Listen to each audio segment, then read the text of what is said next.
and welcome to the Absolute Football Podcast, Absolutely Lower League, the show dedicated to the EFL Championship, League One, League Two, and of course for people like me, the Vanarama National League. And I have no idea where Claire's gone, but I got my introduction gone already. Smash that. I'm happy. I'm sure she did that on purpose to put me off.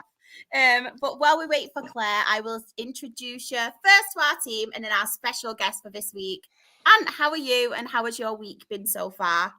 Yeah, I'm not bad, thank you very much. Sunderland won at the weekend, so I'm absolutely over the moon. So only our second win of 2024. Sorry. That's all right. Only our second win of 2024, but we've now kept 5 clean sheets in the 6 games, so things are on the up. We've already conceded 5 goals in that 6 games, all in one game against Blackburn Rovers. But never mind, swings and roundabouts. Apart from that, I'm really good. How are you? Yeah, I'm really, really good, thank you. We started with National League this week as well, and it's not been the most brightest games for Dale. I could have picked a better week, couldn't I? Quite dull games, but yeah, really, really good. And on that note as well, we've got Claire. Keiron, how are you and how's your week been? Yeah, week's not been bad. I feel like a broken record when I talk football. 6 losses in a row, just as per usual in terms of the football. Waiting until August, but yeah, other than that, we're all good. Bless you.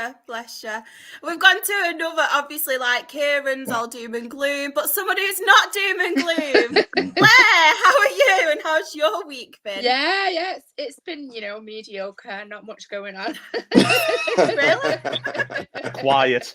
Claire's week's never quiet. Yeah, it's been all right, though. How's yours? Yeah, I just said it's really good. I mentioned, obviously, we started with National League as well today. Could have picked a better week because our games have been completely dull. But yeah, it's what it is. But of course, it's not just us 4. 3, 4. I can't count today. I'm nervous. We have a very special guest and a very special guest he is. We have got ex-professional footballer and now TV broadcaster and football pundit, Aaron McLean. How are you, Aaron, and how's your week been? I'm very well, thank you. Thank you. Okay. Yeah, I'm good. It's been... I lose track of the days. When you get to this stage of the season, I literally lose track of the days. So I can't even remember what I've actually done this week. But it's been a good week so far. Good to hear. And thank you so much as well for giving up your time to talk to us. We do really, really appreciate it. No problem. And of course, it's not just us. We have a lot of people in the chat and we're really sorry as well to keep you waiting. We just had some issues. But yeah, we've got everyone. We've got Johnny, hey all. We have got Chris who's excited. He's put yay as well. We've got Aled in the chat. We have got as well Aled saying woohoo, lift off. Jebo, we need a big amount of help. Jen is appreciating my shirt. I know, just in general, just in life. This is actually the Rochdale goalie shirt for this season. A lot of compliments on that, so thank you everybody who's mentioned it. Mr. Luke, our Gateshead fan, has put Aaron McLean, one of my favourite National League pundits. I love your work, my friend. Keep it up. Hopefully see you in the FA Trophy final. Nice. Fingers crossed. Chris is asking as well, Claire, have you recovered from Tuesday night yet? Nearly. Sean has asked, where's the champagne at? It's on ice for Saturday. There's a lot of love as well for you, Aaron. Aled has put Mr. Aaron McLean, one of the best pundits around. He's class. Thank you very much. It's a lot of love. Should we talk some football anyway? Let's do it. Let's do it. So we will talk about the National League first. So I will actually ask you first, Aaron. Is there any standout games for you on this slide? Well, the Bournemouth beating Aldershot was huge. Yeah. Bournemouth are obviously facing relegation in the face. We're actually covering them on Saturday in the final game, which I'm looking forward to because it's against one of my old clubs, Ebbsfleet, who are also looking at relegation. But I really like Luke Garrard. I've got a good relationship with him. I think he's an incredible manager. And for them to go to Aldershot, who have been really good at home this season, and beat them convincingly in the way that they did, give themselves a chance of staying up. That was a standout game for me, I'd say. I completely agree as well. And obviously we'll get onto it on the next slide, but we played them on Tuesday. And to be fair to them, they actually had 2 goals. They scored 2 goals against us. One of them was offside. The other one was a foul. But they played some really good stuff, to be fair to them. And they held their own against us. So, yeah, we will get onto that. But I completely agree as well. Claire, any standouts for you? Well, Aaron's nicked my pick very Sorry. That's I how you give me first choice. I think it's another good win for Barnet, innit? They've been really strong this season. And of course, I have to shout out someone that I absolutely adore, Ethan Ross's team, Altrincham. Absolutely smashing it. I think not many people expected him to be maybe up there this season, but I'm hoping to maybe get to a playoff game to cheer him on. I want to come to that as well, because I've mentioned, I think I say it every single week as well. Con Clark, but Alex Newby, it was at us a couple of seasons ago, and since he's actually arrived, he's scoring goals. Obviously, he's getting assists, but my love for Con Clark. He's one of my favourite players in that league. A very, very good player, and I've mentioned as well in January, there were a few EFL clubs after it. You mentioned Stockport were, obviously Gillingham were as well. So what a player he is. What a player. We need a team photo then at this game.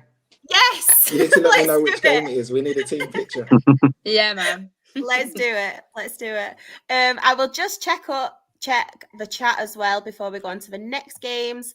We have got, I think it's either Josh or Sam from our very own account saying thanks to everyone for joining us. What a panel this week. But Aaron is chuffed to bits to be there with you all. I am. I'm happy to be here. Chris has put, Shah, did you get a pick with Dorking manager? I didn't, and I'm gutted because I love Mark White so much, and we will get onto it probably after, but obviously the FA Cup replays and the news what's broke today, and he did an interview and everything he said, and he's so passionate and stuff, and I am gutted I didn't get a chance to meet him, but hopefully one day. Chris has said to you directly, Aaron, as well, who do you think will stay up in this league? Oh, it's a tough one. I think Bournemouth will stay up. Do you? Yeah, I think Bournemouth are going to do it on the last day. There's just something about them at the moment. The way they performed against Wealdstone and then against Aldershot, great result in the week. I just think that it's kind of written for them to stay up. With Luke Garrard leaving as well. Yeah, it'd be a nice I think it's kind of written for them to stay up. Who else? I don't know. But I think Woking are in big trouble, personally. I think Woking are probably the team for me that I fear for the most. Yeah, I agree with that. 100%. Mr. Luke as well has put, he's our Gateshead fan, and he has put the game against Maidenhead. Yeah, I thought we played very well against Maidenhead, but yet again, we were very unlucky towards the end of the game where we just lost it. Still, though, very good team. Very good team, Gateshead are. Yeah, they are. There's some really good football, especially considering they've lost a manager as well earlier on in the season. I think they're a very good team. Yeah, just made the playoffs as well, haven't they? They've been guaranteed playoffs, which is class for them. First time in 10 years, so good. Very good. Anne, I'll come to you next. Any standout games for you? Just because Mr. Luke's been taking a piss out of Sunderland since like the last 3 months, I'm going to say Maidenhead.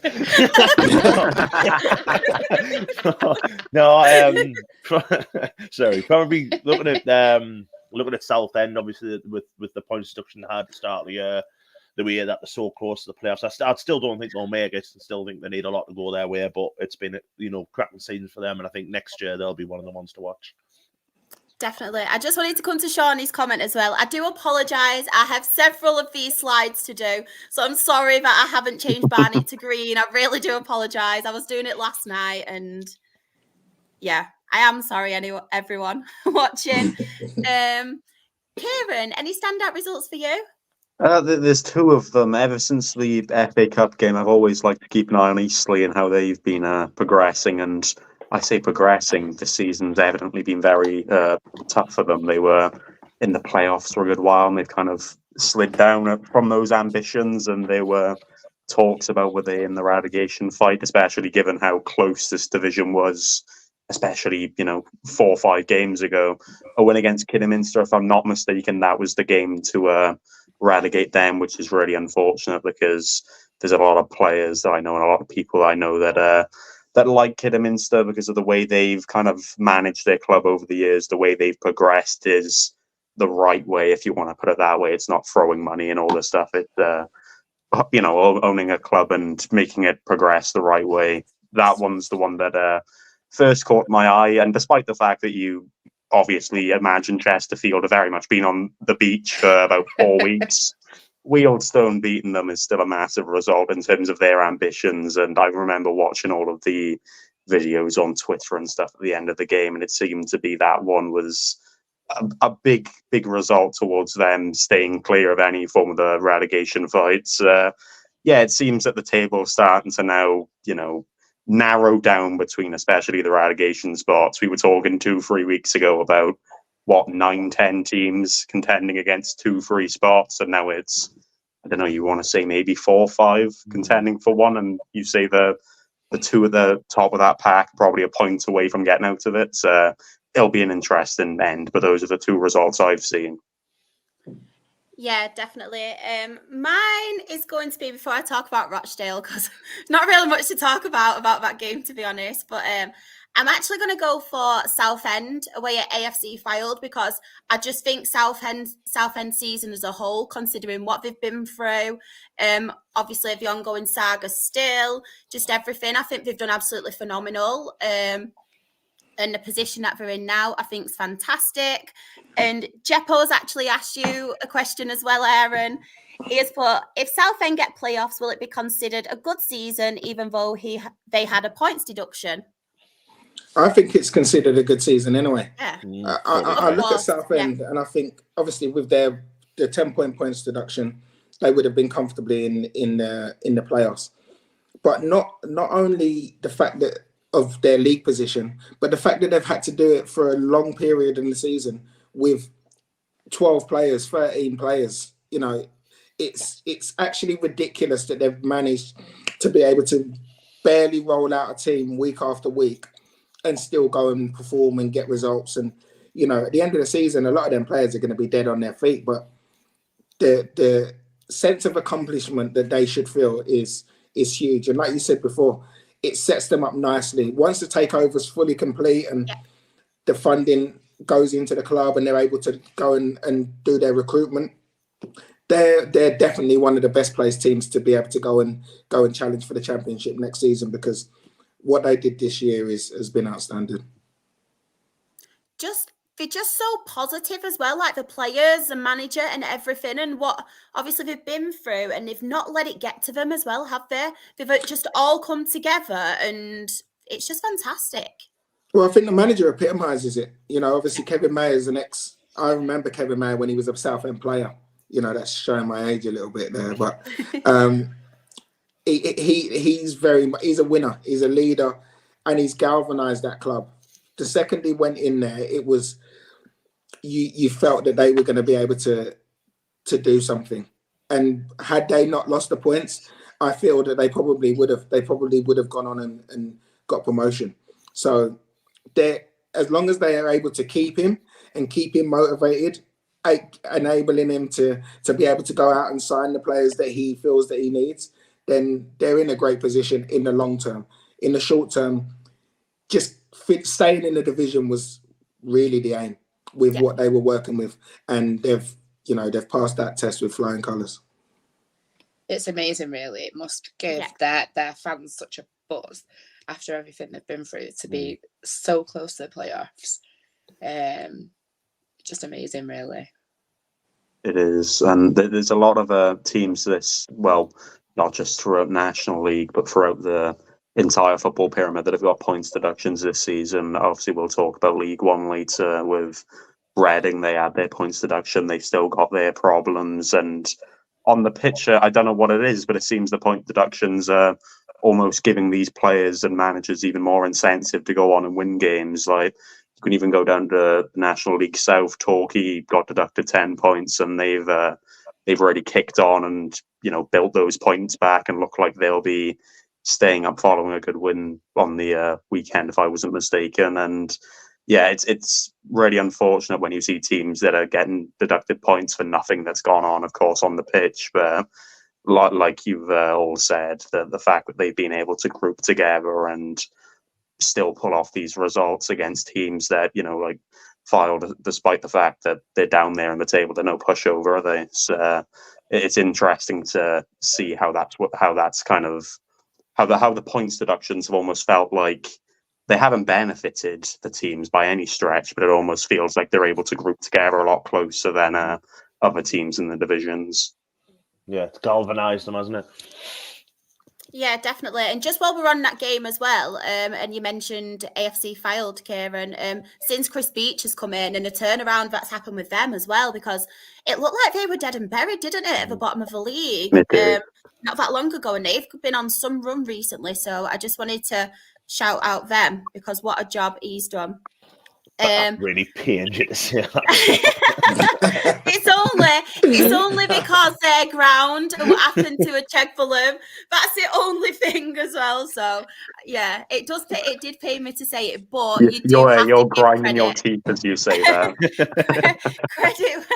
credit where it's due. And obviously I will talk about the Rochdale game. So to be fair, a game where it could have gone either way.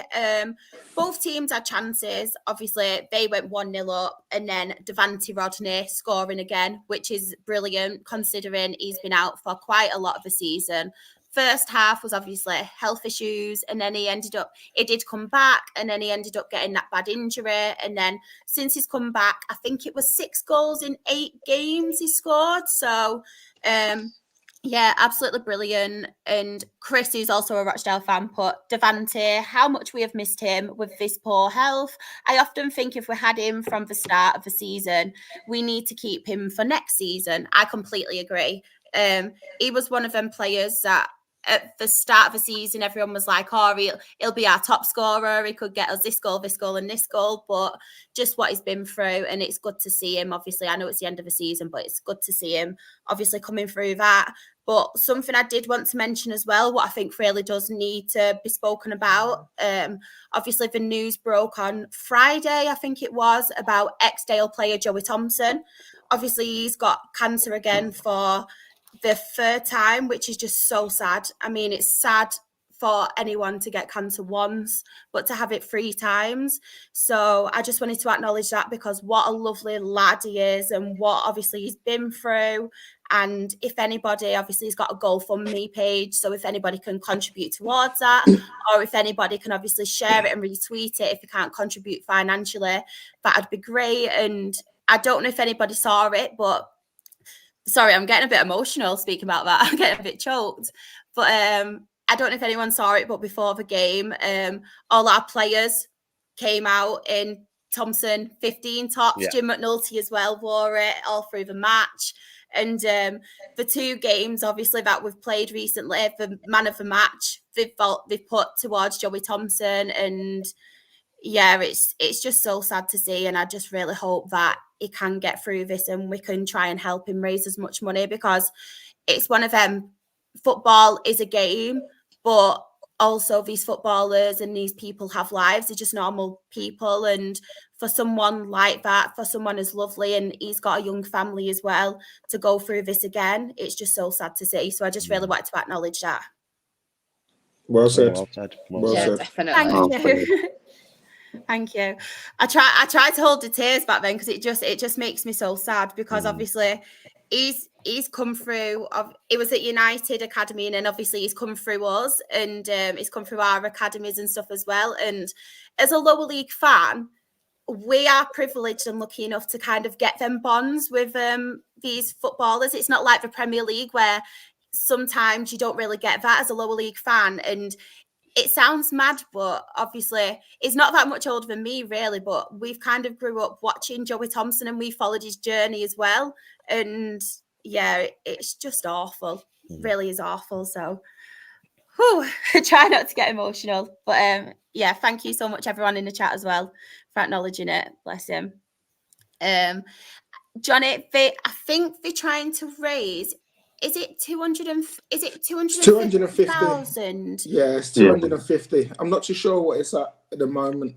I think last time I saw it, it was around 70, and it was only like a few days after. So they're doing quite well at the minute, which is good. But yeah, if anybody can donate, it'd be amazing. But even if you can't, if obviously you've not got the funds to donate, if you retweet it or share it wherever, and then someone might come across it who can donate, who is obviously who can. So I think the one thing that you can kind of take as a positive from all these kind of situations is that it brings the best out of people, that it brings everyone together, and it acknowledges that these things can happen to anyone, and it's really important and vital that these things are brought up and these things are publicized. So yeah, if you can again, like you've said brilliantly, if you can just share it and put that link around there could be other people there that'll help it, or the chain reaction of other people see it and share it. And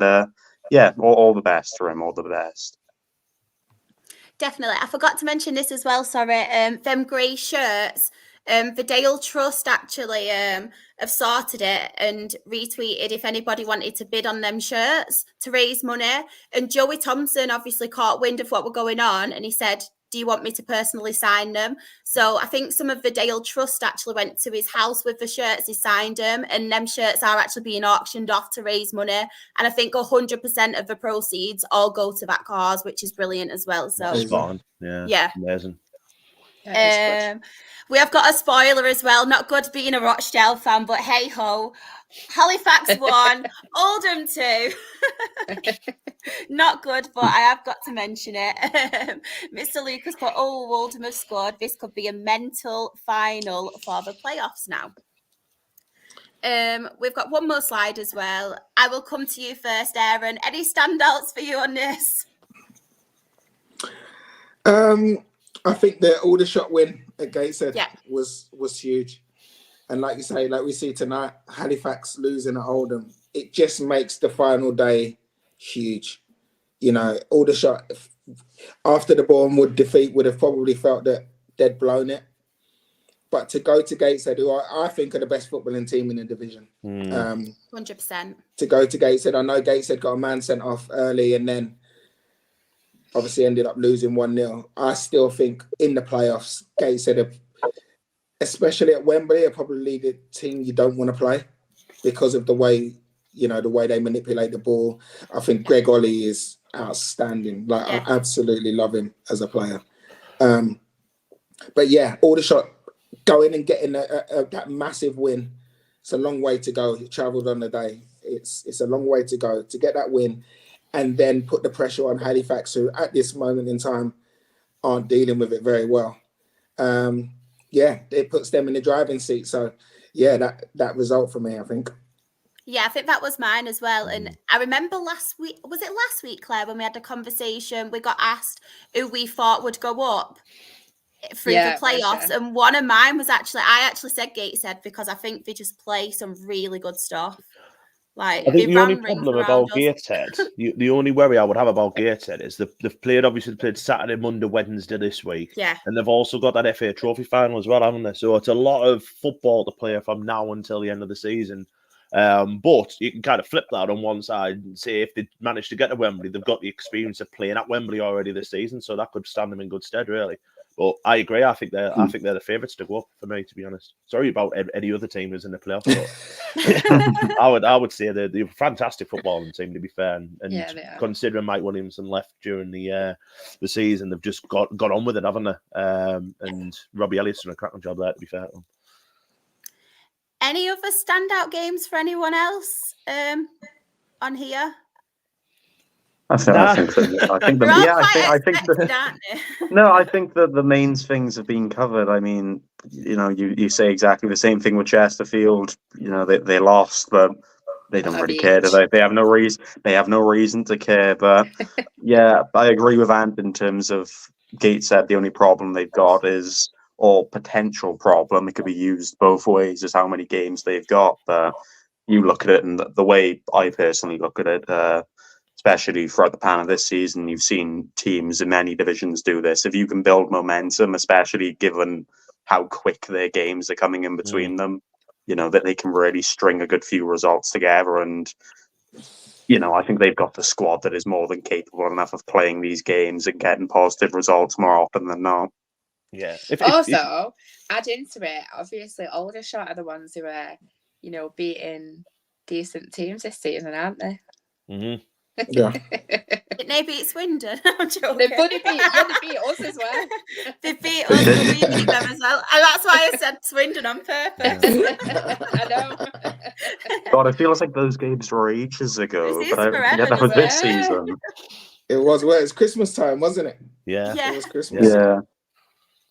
Mr. Nick still hasn't recovered from it, has he? Bless him.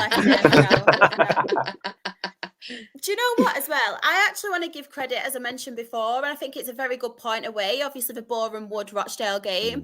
And to be honest, like I said, they had 2 goals disallowed, which, to be fair, they were rightly disallowed, but they gave us a game. Overall, it was quite a boring game. We had a lot of possession and stuff. They had the chances, but obviously to come again, this was like the 3rd time it should have been played, got rained off both times. And I think it's a good point for them, especially travelling away. So I just wanted to say good. From our part as well, which is very frustrating. After that game, there was a lot of people on social media and at the game shouting for Jim McNulty out, which I think is absolutely ridiculous, considering the circumstances we have been through this season. Obviously, potential takeover happening. Before the season even started, our fans were like, if we survive, if we're a club by the end of the season, if we survive National League and we don't get relegated, I'd be happy. But because we've actually had an all right season, to be fair, we've established ourselves in National League first season, which obviously can be difficult. We've not had a big budget. We've had no money. Obviously, the scare of liquidation. And we've obviously now, there's people calling for Jim McNulty's head. And a lot of people are saying it's because of the football and it's the new style of play, because he's very different to like your Robbie Stockdale, your Jim Bentley, who we've had previously. Jim McNulty wants to do this possession-based football and kind of build it up from the back, which fair enough. Sometimes it can be frustrating, it can be boring, but you've got to bear with him because it's his first season as a professional manager. And I just think give him time. If we do get some of these resources, if the takeover does happen, he could obviously build on that as well. Some of the players he's brought in have been brilliant. Obviously, Cian Hayes on loan from Fleetwood, absolutely great signing. We've got Harvey Gilmore from Halifax. He won all 3 Player of the Season awards at our end of season award ceremony. We've obviously got George Never, the young lad, Ryan East, who we've bought as well. They're very good players. We've had a lot of injuries as well. So I just think it's mental, our fans wanting him out. I really do.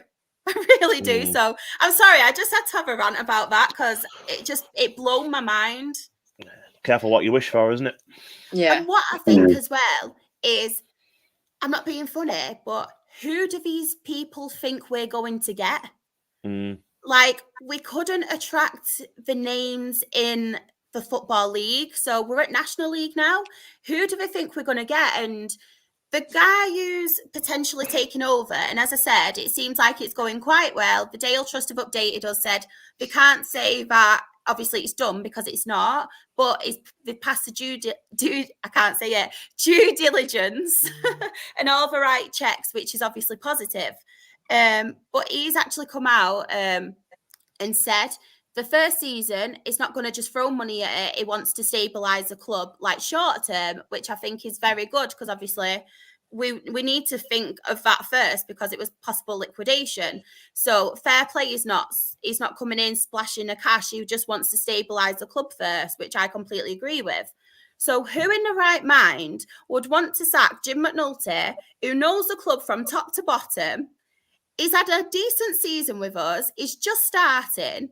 Who in the right mind would want to get rid of him and bring in someone? And who would we attract? You know what I think? Frustrates There's me. just a tendency. Every single football fan has got an element of fickleness. Yeah. And I think that if things don't necessarily end up how you think they should, it's very, very easy to call for someone to go out. Like, look like completely different, but a load of our fans were calling for Charlie out in October. And it obviously, I'm not calling any individual because everyone can be like that, but sometimes you just have to have a little patience. Yeah. It's you football fans, that's what it is. You I know. football fans. You It's fickle so bunch, annoying. you lot. Honestly, I put a tweet out straight away and I was like, fair enough. We're all entitled to our own opinions. We all like pay our money and stuff. We all have a difference of opinions. But who are we going to get and who do you actually want? Not one person commented and justified it. They were just like, oh, his style of play is boring, blah, de, blah, de, blah. It's like, well, who do you want then? Who will we get and who do you want? Someone put Keefill, and I'm sorry, like, to me, I love Keefill. Like, he got us our highest ever finish. He did so much with the club. He achieved so much that we've never seen as Rochdale fans before. I will forever love that guy for what he did to us. But we need to move on. Yeah. We really do need to move on now from that. It's always the same as Okay. well. It's never, Yeah. it's never the same second time around, is it? You know what I mean? 100%. If this will be the third time I know, around. I was gonna there say we go. There we go. So, I mean, for me as well, I mean, you've got a little bit like what Jim McNulty's done this season on pretty much a shoestring. And obviously, you know, we had this conversation a couple of months ago where Rochdale were nearly, you know, they were nearly wound up or everything like that. You know, there was serious worries about the long-term future of the club. And for me, to get you into the top half, you know, knocking on the playoffs door, you know what I mean? And we've said pretty much all season, you know, had you had not out the injuries with Devante, Rodney, this, that, and the other, you'd probably be looking at the playoffs. And for me, I think that's a cracking job. You know, it's if the first season, get themselves, you know, get yourselves sorted out, see what happens next year. You know what I mean? And anyone shouting for McNulty's head, I think needs the head wobble. To be honest, it's He Thank plays you. football the right way as well, by the way. yeah. He plays football the right way. It's not. This is the modern manager now. The way that he plays the game is how the modern manager plays. So yes, they need some recruitment. They need players to come in and play in the system that he wants them to play. He probably doesn't have all of the right players in the right places at the moment, but his structure is right and his style of play is right. So yeah, you just have to just bear with it. Bear with it. You're not in any trouble. So there's there's no relegation trouble or anything like that. So everything's fine. There's no panic stations needed here. See, Dale fans, if ever McLean agrees with me, you know I'm right. By the way, just to spoil it, Halifax have equalised. Yes. So it's... Oh, damn. Sorry, Oldham fans. Oh, no. I am sad, I promise. Not. Just going back to the chat, sorry, as well. Mr. Lucas put is a match analysis from the Gateshead 2, Chesterfield 1 game. Chesterfield, I thought we did quite well against the champions. 2 penalties, all scored by Luke Hannon. Playoff bound incoming for the first time in 10 years. Love that. That's huge for the club, that. Massive. Massive, yeah. Why am I being nice? I know. All them times he's been mean to you as well. I know. Sunderland get a win and you've turned soft, Dan. What happened again. That's what it is. Got mellow in my old age. And what happened to the bar in the corner? Have you come out of it? I know, I'm still in that corner of the bar, yeah. We'll bring this salute back to reality anyway. He has put Aldershot game, so Gateshead 0, Aldershot 1. I'm going to be brutally honest here. It wasn't a good watch of a game. Harness getting sent off looked like a stupid thing to do, but he had to do it to prevent an Aldershot lead. Are you going to laugh now, Ant, and be brutal? Are you going to be nice? No. I look at that, and obviously, you know, Evan will probably be better placed for me to talk about this being an ex-professional footballer. But I always think that when there's a player through like that, and you see a player like bring someone down or something, and you know you end up down to 10 men, I'd rather just let them score, be on the rather have 11 on the pitch. You know what I mean? But Absolutely. You see it all the time, don't you? Like the defenders just got that instinct to make the foul. It's brain dead defenders is what it is. Yeah. If you Defenders. take one for the team and get a yellow card, then fair enough. That's but fair if enough, you're taking one for the team and getting a red, nah. If you're going to get a red, at least do it like in the last minute of the game or something like that, and you're going to get us the win. Don't do it right at the beginning of the game and then we've got to run around for the next 90 minutes with 10 men. Yeah, brain dead. But that's defenders for you. Defenders are brain dead. We will just move on now to the league table. So as we see, Chesterfield have won it, only just. It's still close. Point deduction incoming. They are top of the league on 95 points. In second, we have Barnet on 83 points. Bromley are third on 81 points. Altrincham are fourth on 74 points. Obviously, this isn't an updated table because I don't have the Halifax and Oldham on this. Fifth are Solihull Moors on 73 points. Gateshead are sixth on 72 points. Aldershot are seventh on 68 points. And then in the relegation at the minute, in 21st, we have Boreham Wood on 51 points. Kidderminster unfortunately got relegated. They have finished 22nd on 46 points. Dorking as well have been relegated. They are 23rd on 45 points. And then, of course, first team to get relegated, bless them. Oxford City are 24th on 32 points. Apparently, it was Gateshead goalkeeper that got sent off, no defender. So we'll change it to brain dead goalkeeper. Oh, goalkeepers are brain dead as well. They're even more brain dead. Right, should we talk some League Two? Let's do it. I mean, I don't know what I want happened to. in League Two. Not much, but... Nothing much. Can anyone tell me who's top of League Two? Do you want to actually have your moment, Claire? Do you want to speak about it? Yeah, sure. I was actually dead nervous because I think it's not a very Stockport County thing to do to kind of wrap things up, you know, a few games in advance. So, yeah, obviously got a babysitter and kind of went all out and thought I was sober, but wasn't by the time I was home. No, the match actually started really well, and I've got to say, and I'm really sorry, Jen, because I know you're probably watching still, but I thought Morecambe were really, really poor. I think obviously they'd had that news in the week as well, like the points deduction, which must be a massive kick in the balls when you're going for playoffs, and something completely out of your control messes that up. But yeah, we went 1-0 ahead really, really early. It was the 8th minute. It was Tanto. And then unfortunately he had to come off because he was injured. But then Fraser Horsfall scored a header from a corner in the 4th minute of added on time to put us 2-0 up. And if I'm honest, the second half was just a bit like kicking the ball to each other. We didn't really try and do much more.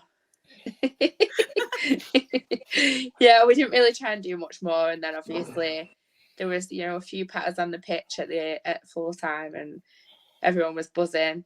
So yeah, we secured our promotion that night. Love that. Do you want to talk about the other one, or shall I give someone else? Should we talk about fixtures? We'll do it. Yeah, we'll do Saturdays. I'm amazed you've actually kept that relatively short and sweet. You've been promoted. Are we going to talk about the pitch invasion? Oh, mate. Like, we're very, very, like, split on this podcast, Aaron. What are your opinions of a pitch invasion? When you get promoted? Yeah. Go for it. Go for it. I've got to say, well, when you got promoted from the National League, I was there on the little podium thing when you had your pitch invasion, and it was great. It was, everyone was respectful, and it was done in the right way. I think as long as, when there's a pitch invasion, as long as everyone stays away from the away fans, allows the away fans to do, you know, disperse and do what they've got to do. Yeah, as long as it's done in the right way, I don't want to see the passion taken out of the game. And that's huge moments like that. Promotions mean way more than just a team getting promoted out of that division. It means so much for the fans, it means so much for the communities. And I think that kind of gets lost sometimes, you know, when we're making all these rules and regulations. it does have to be managed in the right way, and people that are going on the pitch and whatever do have to have a responsibility. But yeah, I wouldn't want to see that totally taken away, because it's huge. I agree, and I think it's just one of those in the moment things as well. But and I will come on to it, I suppose, a bit later. I think we've had it now. We don't do it on Saturday. We respect that the players want to celebrate it with the fans, and it's kind of a little bit split. But you can't do two pitch invasions, can you? I bloody love a pitch invasion. You can't do I think two once in 2 weeks. you've done one, you don't need to do it again. No. Saturday should be about players being able to bring their families onto the pitch and all of that side of it. And also like lift the trophy, because the EFL have come out now and said that they might not allow us to lift the trophy if fans encroach on the pitch at the end. I know Wrexham have apparently like banned some of their fans who went on the pitch, but I think it was fans with like smoke bombs. Right, okay. Yeah. Well, anything that's going to endanger people, especially like you say, when there's pitch invasions, there's a lot of kids on the pitch and whatever. So the smoke bombs and stuff like that, that's just ridiculous. Like you shouldn't even be bringing them in. So that aspect of it, yeah, I totally agree. I do agree with that, if I'm being honest. But the flip side is Wrexham are tweeting photos of, you know, celebrating the promotion with players with smoke bombs in the hand. So they can't really be like doing that. Yeah, I don't agree with it. I don't agree with the smoke bombs and stuff like that, just purely because so many people want to take their kids to games. Yeah. I don't like them. If I take my daughter to a game, I don't want my daughter sitting there inhaling loads of smoke. Like that would annoy me. So I get that aspect of it, but I understand the passion of it. I totally respect that fans want to go on the pitch and have their moment to celebrate. But like you say, you've done it now. That's the second time you've done it in 3 years. Like, don't be greedy. Do you know what I mean? I don't none eaten, so third time in 5 years. Oh, exactly. So yeah, you have done it now. It should be out your system. It's definitely out of mine. Next year. And I'm a massive advocate of a pitch invasion, as these guys know. But even I am as well, to be fair. I am as well. To be fair, I'd pitch invade if we don't concede from a corner. The thing is, it's great for the players. Like, every promotion I had when we had pitch invasions, like, the players love it. Do you know what I mean? That's our moment to be able to... I don't think they all do, because I was listening to a Kyle Wootton interview this week, and he said that he was trying to run towards the tunnel and get down the tunnel as quick as he could. That's what I would be doing, like 107. He said one of our other players literally jumped the barrier into the main stand. I can't remember the name of it. I call it the old man stand or the moan stand. We've got a moan stand. And apparently one of them jumped over there and ran off that way. But I think it just has to be done in the right way. I don't know if you remember, Claire. Do you remember a lad called Glenn Paul who played for you? And when he was at Peterborough, there was a pitch invasion and he got punched. Oh yeah, I remember that. That's awful. That. So, and like you say, it's got to be in the right way. Well, that's when it's done in the wrong way. Mm-hmm. When fans run on and start going up to away play, the away team or whatever, like that's not on. That's why people are so against it, because we had a period I think it was either last season or season before, where there were pitch invasions and players were getting attacked, and it was Ollie McBurney as well. Billy Sharp, Billy Sharp got and it almost became a bit of a craze, which that will just ruin it for everyone. At whatever level, if that's happening, that will ruin it for everyone. Yeah, when it's done properly, it's amazing. I've like I say, I've been lucky enough to be in quite a few, and when it's done properly, it's incredible. For me, as I look back and I remember those moments, celebrating with the fans and fans lifting you up in the air, and it's great in that respect. When it's done in the wrong way, it ruins it for That's everyone. The thing, like, just don't be a dick and ruin it for the majority. Yeah, unfortunately, there's loads of dicks out there, so it's... Claire, I'm joking. Claire's going around punching all the away team players. That's what it is. Oh You're my to blame. God. Can you imagine? I can't even imagine. I'd go up to him. I can just imagine it totally where fans like, bring it on, you bastard! Claire's there in front of the big fans, giving it the big uns. She's like that towards.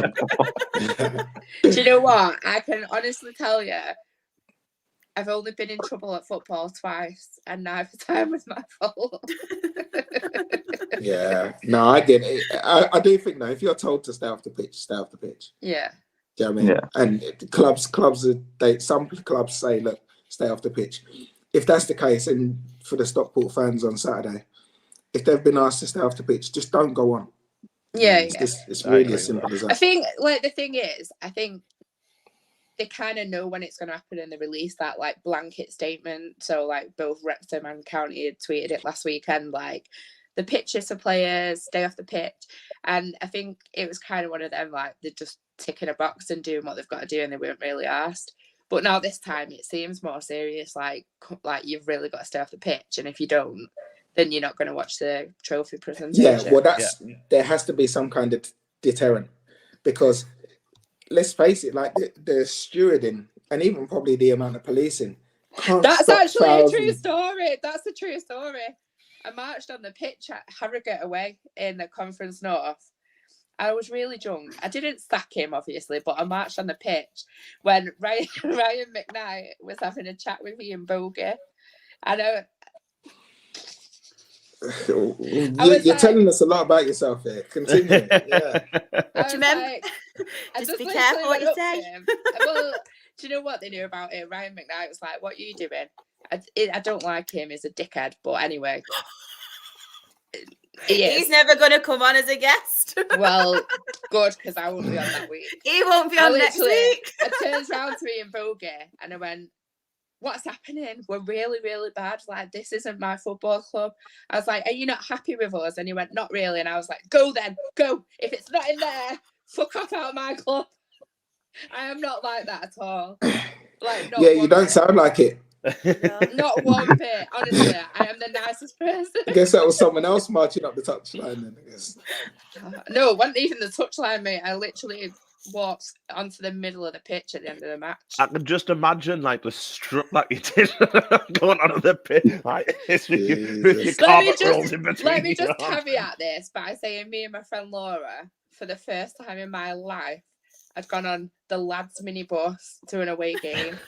And we had tequila and Jaeger poured into our beers, and I don't remember getting to Harrogate, which is less than 2 hours away. So, you know, it's not all on me. We know the hooligan of the podcast is now. Yeah. I didn't punch him hard. I was just like, if it's not in there, then you've got to go. And he was like, I'm quitting. And he quit. And then I gave him a hug, and then he went, yeah. Oh, wow. Well, at least you give him a hug afterwards. No, after she battered him. Hug goodbye. Wow. He was like, "Yeah, I'm having a hug. I'm scared."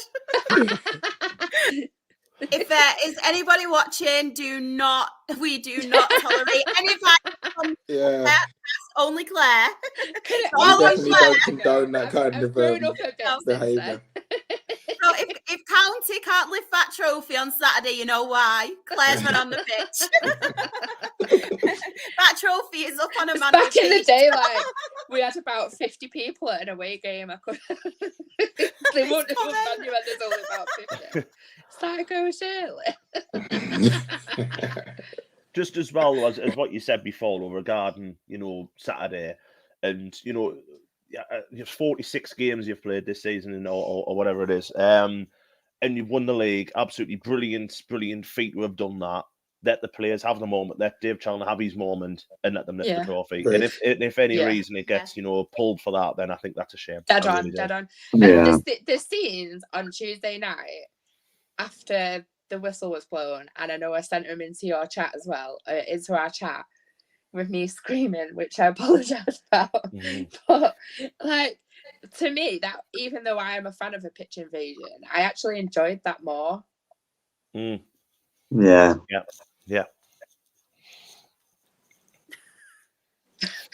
I've just got. Just imagining. I'm the same. I've just got visions now of Pooh eating poking on the side. I'm scared to say anything. That's what No. I don't want to say the wrong thing. Like, just the context is, and Robson will back me up here. Oh, stop. I'm very good friends with McLean, who was our assistant manager for years. And at that point, I was an agony aunt for a lot of our players. And I'm talking like, yeah, bloody Jimmy Ball, Mark Lees, who was with us, like a lot of Scott Duxbury, a lot of them used to message me for advice about the partners, about life in general. And I think, it was just I wasn't like a random fan going on the pitch. Like, they all knew me. No wonder! You actually are Psycho Sally, aren't you? Yeah. Walking on like Conor McGregor before a UFC fight. Oh, man. I'm trying to make it better, but it's not working. Yeah, no. Let's not just working move at on. all, Let's man. move on. Anyway. Mr. Lucas, but glad to see Ethan Pye getting a goal on Tuesday night. I'm honestly wishing him all the best in League One, and I hope he stays for next season because he was a quality player for us. I know something about that, but I can't say anything. Don't do it. Let's just say I don't think he's going anywhere. Unless Claire scares him now. Unless he's watching this Yeah, and thinks I'll otherwise. be watching this. Yeah, if he's watching, no. if he's watching it, he's gone. He loves me, and he looks after me in Spain when my friend had gone home. Back to the hotel. Yeah, she does. She was with me on Saturday when I got told. Was there any other games? Anyway, so football. Oh God, no. Newport. Newport. I don't remember who we played. Was it Tranmere? Did you stand on a pitch and shout at a manager vote? No, but in all seriousness, yeah, we played Tranmere. There's a few things about this game that don't read a very nice viewing. One, we've now lost 6 in a row, which we haven't done since, as we've labelled it, the Great Escape season, which I believe was 2016, where we survived on the last day. And, that doesn't read immediate good viewing. Small positives about it. I think that football, especially the opening 25, 30 minutes, I think was the best football we've played in about a month and a half. Don't get me wrong, it's not too difficult to do that, given how our recent performances have gone. But I thought for those opening 25 minutes, we had scored another goal of the season contender from our standards from Bryn Morris. I feel we could probably make all of our goal of the season contenders goals that he's scored throughout this season, because he doesn't score anything normal. It's another one where he's just shot from outside the box and it's flown in top corners. Really, really enjoyable to watch. We were in the lead for, I believe it was about 15 minutes until Rob Apter, who we all know how good he is for this division. He'll probably be, I'd imagine, playing in League One next season and consistently playing in that division. Very much a defensive mistake from our back three. We had Nelson Sanka make his professional EFL debut and start. He'd been in and out of the first team for a good while, so it was really nice to see him start. And unfortunately, it just looked like an over-the-top ball that had kind of just, not missed all of our players and had fallen to Rob Apter, who, credit where credit's due, he's shot it at a tight angle and he's hit it at the far post, and he's done really well to get that finish. And I'd said at 1-0 that we probably weren't going to get any form of result. Anyway, saying that, it was half time. Saying that, it was Will Evans that scored. I was thinking the game previous. This is how I'm everywhere with things. But this is how I was thinking Accrington, if I'm not mistaken. But no, this game gone by was Will Evans scoring off of a cross, which was an end to his goal drought of, it was something like 8 games, something along those lines. I think that's his 22nd in League Two, which is phenomenal numbers given the fact we haven't been incredibly potent up front at times this season. And yeah, second half we kind of showed the things that we have been doing in recent weeks. there's not those energy levels we had got used to during the season, especially against the ties of United and Stockport at home and all this other stuff. Yeah, that comment is an interesting one. Will Evans played left wing back last season, barely got any goals. He'd been converted to striker this season because we had kind of got more depth at left back. We've now had one of our left wing backs injured. I think he's out for the rest of the season. One of them suspended for the rest of the season, and one of them had an injury coming into the game. So we had to go back and play left wing back, and he scored. So I don't know how. Yeah, football's a funny game, isn't it? Let's be fair. And like I said, lack of energy throughout the second half. You could kind of feel that Tranmere were going to score. It was just a matter of time. And I think the way I described Rob Apter's second goal against us was a copy and paste of his first goal.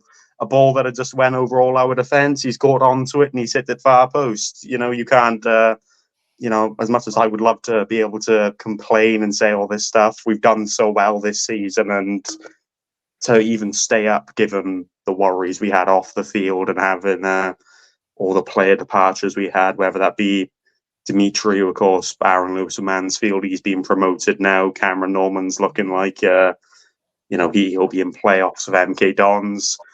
Yeah, crisis city for the club. That's a good way of putting it. It's not been pretty viewing over the past 6 games, and the injuries were always bound to catch up to us. We have, I've mentioned it every week. We've got a squad size of about 23, 22, something along those lines. You include the 3 or 4 youth academy players that sneak onto the bench. You maybe talk 25 if we're lucky, but you never want to throw a youth academy player straight into the first team, especially when you know when it's well documented that our youth academy doesn't develop players well, but the step up from the academy to the first team is quite large in comparison to a lot of clubs, so we can't exactly throw a youth player straight into starting 11 like Nelson Sanka. He was an unused sub for 5 or 6 games before he made his debut, just to get, I'd imagine, used to how it is playing with the first team and everything and being associated with it. And I thought he was the shining light of that game. But yeah, the injury list looks like it's about 9 players, about 10 players. It's opening the door for us to allow a few youth players to come in. We've had Morgan and Corey Evans on the bench against Tranmere, which was fantastic to see. It's interesting to see. I believe Morgan Evans plays as a winger, and we don't play with wingers, so it's going to be interesting to see how he adapts, or if he adapts to this team. But yeah, I mean, it's kind of the same I say every week. We're not quite there. It was a lot better against, like I said, it was a lot better for the opening 20, 30 minutes. It felt like a lot of what we've seen this season. It felt sharp. It felt energetic. Don't get me wrong.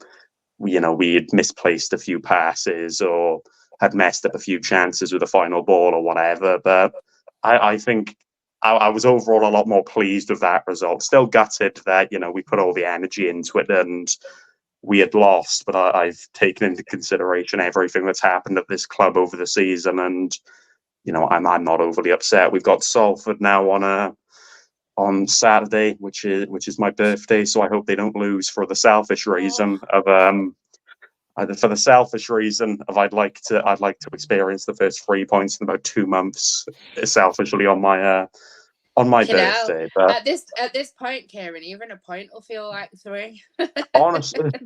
honestly, I was really, really hoping, and it was naive because I knew we'd lose, but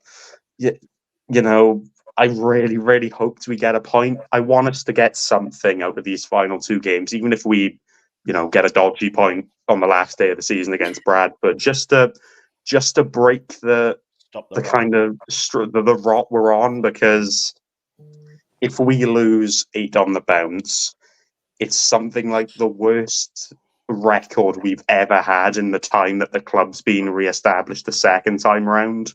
So it obviously, that isn't a pretty look. potentially doesn't give us much optimism, or a lot of fans that are unfortunately on the fence about Graham Coughlin. It won't give them, of course, any form of a reason to change their opinion, or it might make them a bit more negative about it. And I'd mentioned last week about how people were concerned about Graham Coughlin and were questioning his tactics and the fact that he's not changing things and trying to make substitutions early and all this other stuff. And it's kind of a toxic place at the minute, and it's really unfortunate because in the same way that, you know, Charlotte, you like Jim McNulty because he stabilised the club during times that have been really difficult. That's what Graham Coughlin's done. I couldn't imagine any other manager doing better than what he's done this season. We had been worried for the future of our club back in August. We had lost so many players. In the following month in September, we had an AGM meeting where we found out how much we lost, and it was something along the lines of 1.2 million, which for a fan-owned club at the time is absolutely devastating. The results were very, very push and shove at the start of the season. Injuries didn't help us, but by God, he's got us through a lot of tough times, and we've had games that, you know, we'll remember this season. I mention it every time. We've played Manchester United in the FA Cup, left a fantastic account of ourselves. We've contended and beaten some of the top teams in this division with a shoestring of a budget, a squad that have been on their last legs for a good majority of the season. And I do wonder if we wouldn't have had these injuries, if we had been a bit more fortunate or whatever, could we be still in the contention for playoffs, or a very bare minimum, would we not be in this massive rot that we're in? So, in hindsight, it's already unfortunate, isn't it? But I don't think that the toxicity of people now being so vocal about hating Graham Coughlin and not even giving criticism, it is just throwing abuse at him and saying that, you know, he should get out and he's useless and everything. And I think it's a thing that a lot of football fans lack, and we've talked about earlier. It's patience. We know that we've had now Hugh Jenkins come into the club, and in the very similar way of Rochdale, he's not going to throw money at it. He's going to make sure we're a stable club that can run on its own without the need for cash injections and all this other stuff. So for me, I really am looking forward to next season, because we've not had an owner at all for the past 15 or so years. So it's really exciting to see what he does. And he did so well at Swansea, to where I think we really could maybe not be in contention for playoffs, but I think I just want to see us finish better than we have this season, which is hopefully, fingers crossed, if we can get a few points on the board before the end of the season, it will be better than last season. I just like to see progression, and I think we're going to get next season. And I'd really, really like Graham Coughlin to stay in charge, because he's done so well with a shoestring budget and, you know, not much influence on being able to bring players from here, there, and everywhere. So it's toxic at the minute, but I'm really, really hopeful after the Tranmere performance, and given Salford aren't doing incredibly in terms of form, I'm hopeful we can end the season at least out of the rot and look forward to next season. But yeah, roll on August. Bless you, Kieran. I'm a little bit more faithful than I was, you know, last week. I'm a little bit more positive, but there we are. I hope they win on your birthday. Yeah, happy birthday for Saturday. Thank you very much. I'll just take a point. I don't care at this point. Just break the rot, and I'll be happy enough. Oh, bless you. We will put the slide up as well. I will come to you actually first, Dan. Any standout results for you? Definitely, we've mentioned Doncaster quite a lot in the last few weeks, haven't we? And obviously, smashing it. Like on there, absolutely banging it in, and obviously a couple of goals scored by Luke Moloney, who obviously he's an ex-Sunderland youth player, who I actually know quite well, so I'm over the moon for him. But he's had like a little bit of a career resurrection, really, going to Doncaster. He's banging the goals in. So I think, to be honest, I think we mentioned this off air, didn't we? If they can get into the playoffs, I think they'll win it because they're just in such good form. I mean, that's like 7 in a row, I think they've won. So the 8, there we go. They're like slap banging contention, aren't they? So obviously looking at that, it'd be them. Obviously as well, looking at the bottom, Wrexham beating Forest Green 6-0. I mean, if you're gonna go up, you go up like that, don't you? Beat somebody 6-0. So fair play to them, and obviously well done to them. Well. I've got Aled's match analysis here. He's our Wrexham fan who does come in. He's put, in regards to our game, I was nervous beforehand, going into half-time, with a 3-0 lead. Really calm the nerves. The moment Mansfield scored a third, the scenes were brilliant. What a rocket goal from Barnett. 6-0 full-time. Yeah, congratulations to them. And obviously, congratulations, mentioned Stockport before, but massive congratulations to Mansfield as well, because they've been knocking on the door the last few years, haven't they? And, Cloughie's finally got them up, so fair play to them. So, yeah, well done to all 3 of them.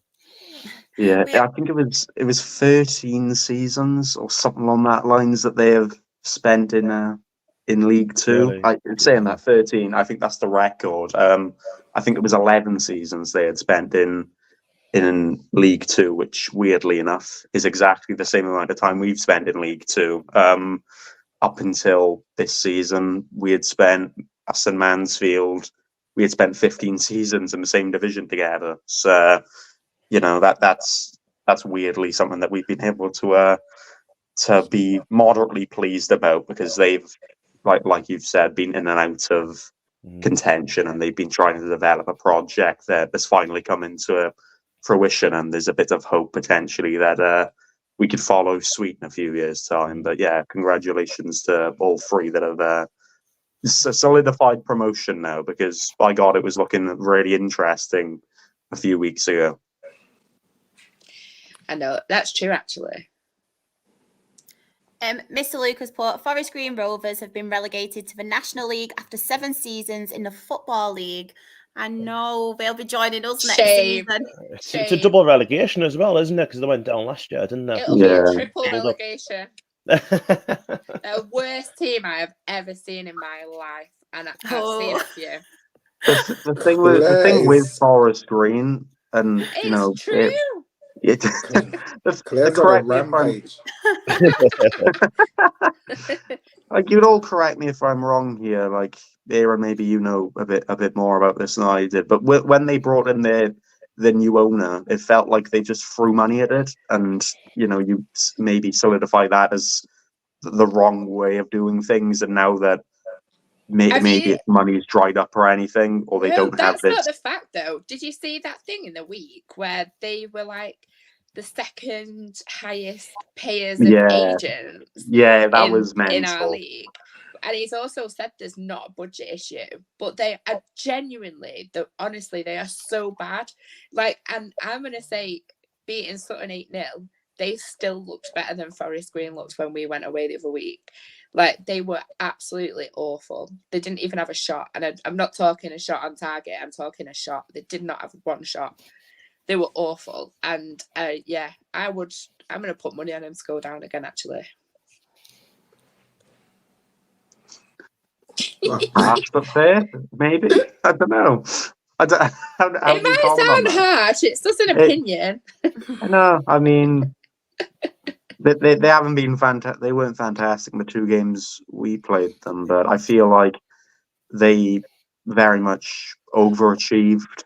For the seasons they had spent in the EFL. I think the structure of the club very much suits the National League, I think is the correct term that I'm gonna use here. The kind of attendances they get, if you want to include that for revenue, or the way they go about buying players and the management they bring. And if they do it the right way, the sustainable way that a lot of clubs do it, I feel like they could be back up in a few years. But at the same time, you question, does the owner now have the same level of influence and money to throw at it that he did when he made Forest Green champions of League Two, which was, weirdly enough, what was it, 2 seasons ago? Two. And that's mental to think.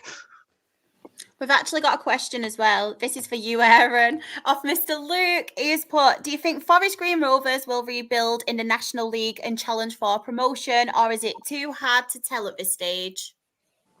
Yeah, it's difficult to tell. Yeah. I haven't followed Forest Green enough to kind of know what they've got.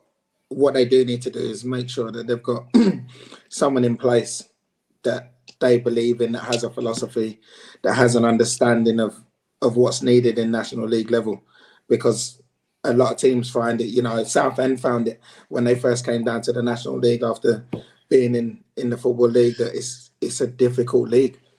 And after, you know, having promotions that they've experienced, they need to make sure that they come down with the right players, with the right temperament, the right attitude to be able to go and compete first and foremost. Otherwise, they could end up, you know, that could be 3 in a row. I don't know if anyone's had 3 in a row from League One to... I can't think of one.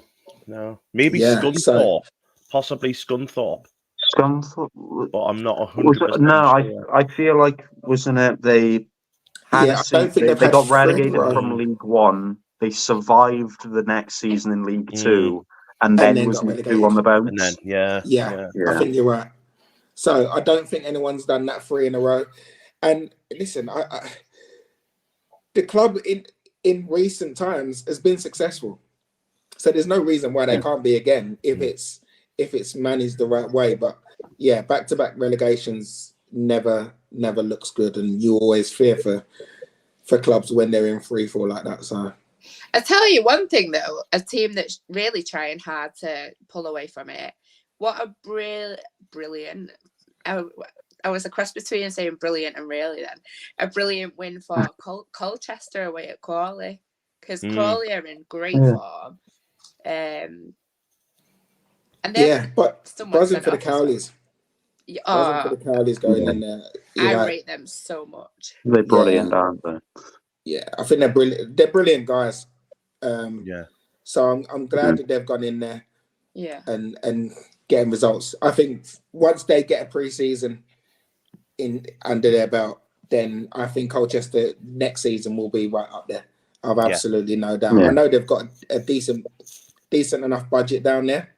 And I think the guys with their recruitment skills and with how they work, I think Colchester will be challengers for at least playoffs next season. Yeah. And just looking at that as well, like a great win for Grimsby, because they've been struggling a lot. I was mentioning about Crewe.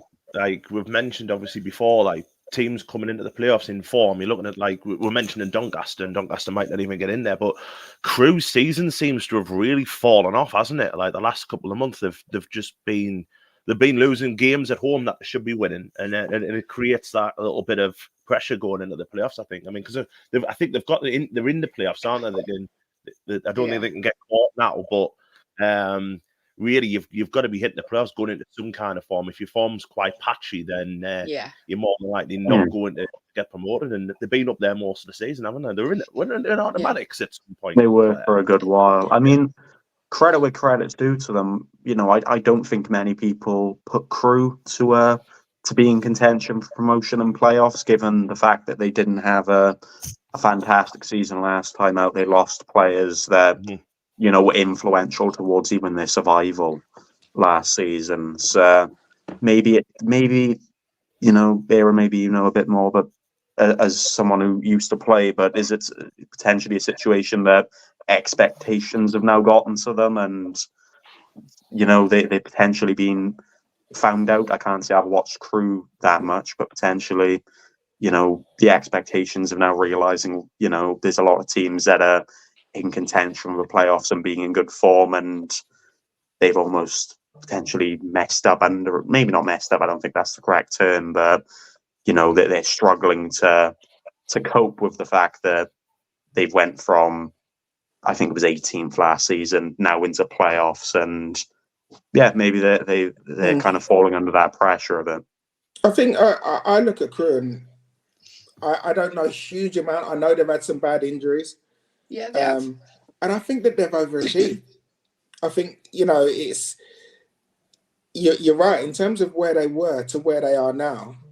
I think you can forgive a little bit of a tail off because they've played above probably the level that they were at.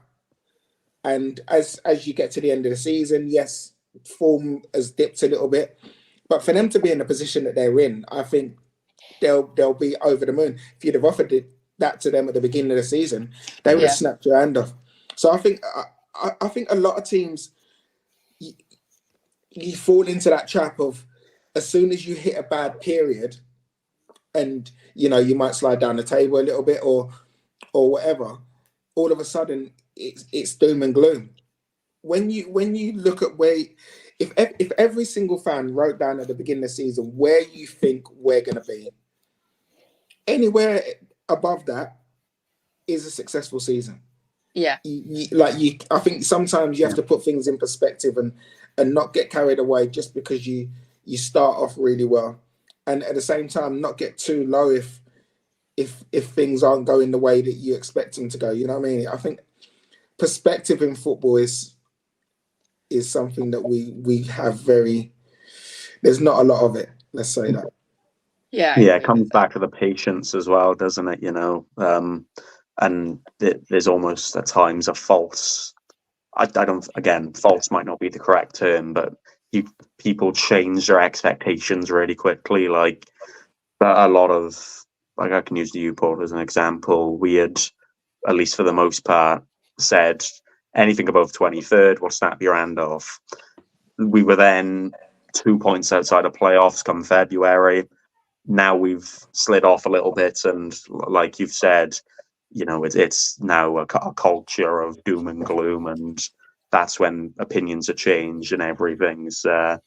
It's interesting to see how it's mapped out for Crewe, because as much as I'm not a football expert or anything, I think most people, when you looked at Crewe, you wouldn't put them anywhere near playoffs. You'd maybe put them mid-table at best when you look at them from an outside. But yeah, fair play to them for what they've done this season, even if they don't go and win the playoffs.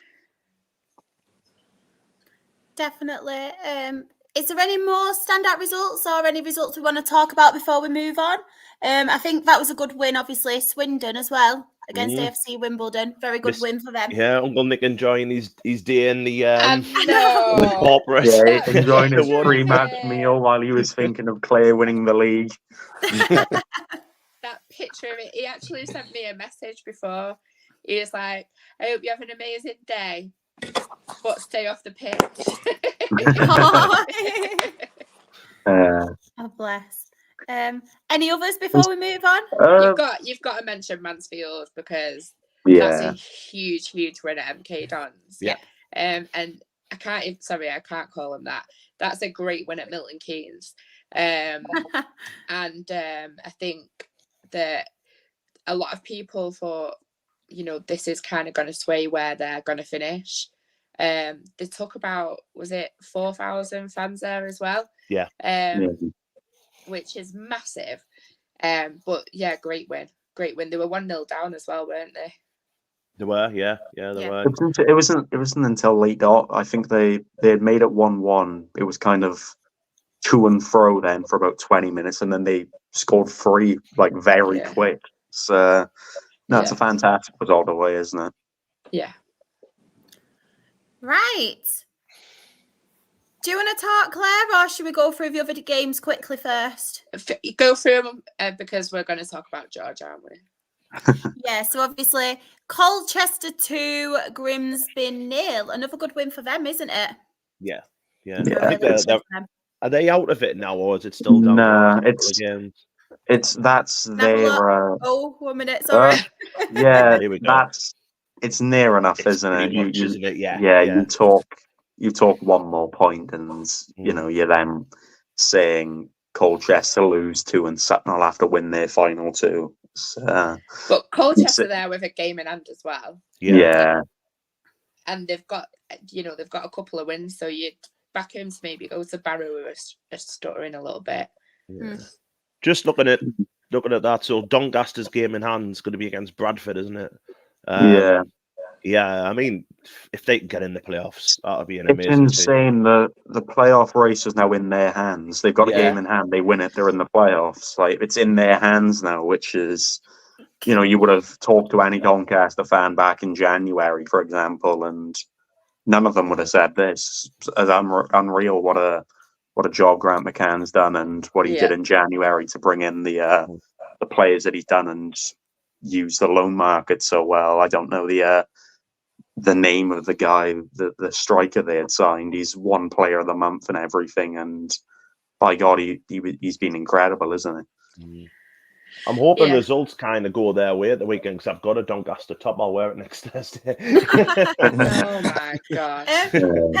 Can I just mention as well, obviously, it's Crawley Town 1, Barrow 1, the next game. I'm not going to talk about the game, but I just wanted to mention as well, my little boy, Bobby, bless him, he plays grassroots football for an under-9 team.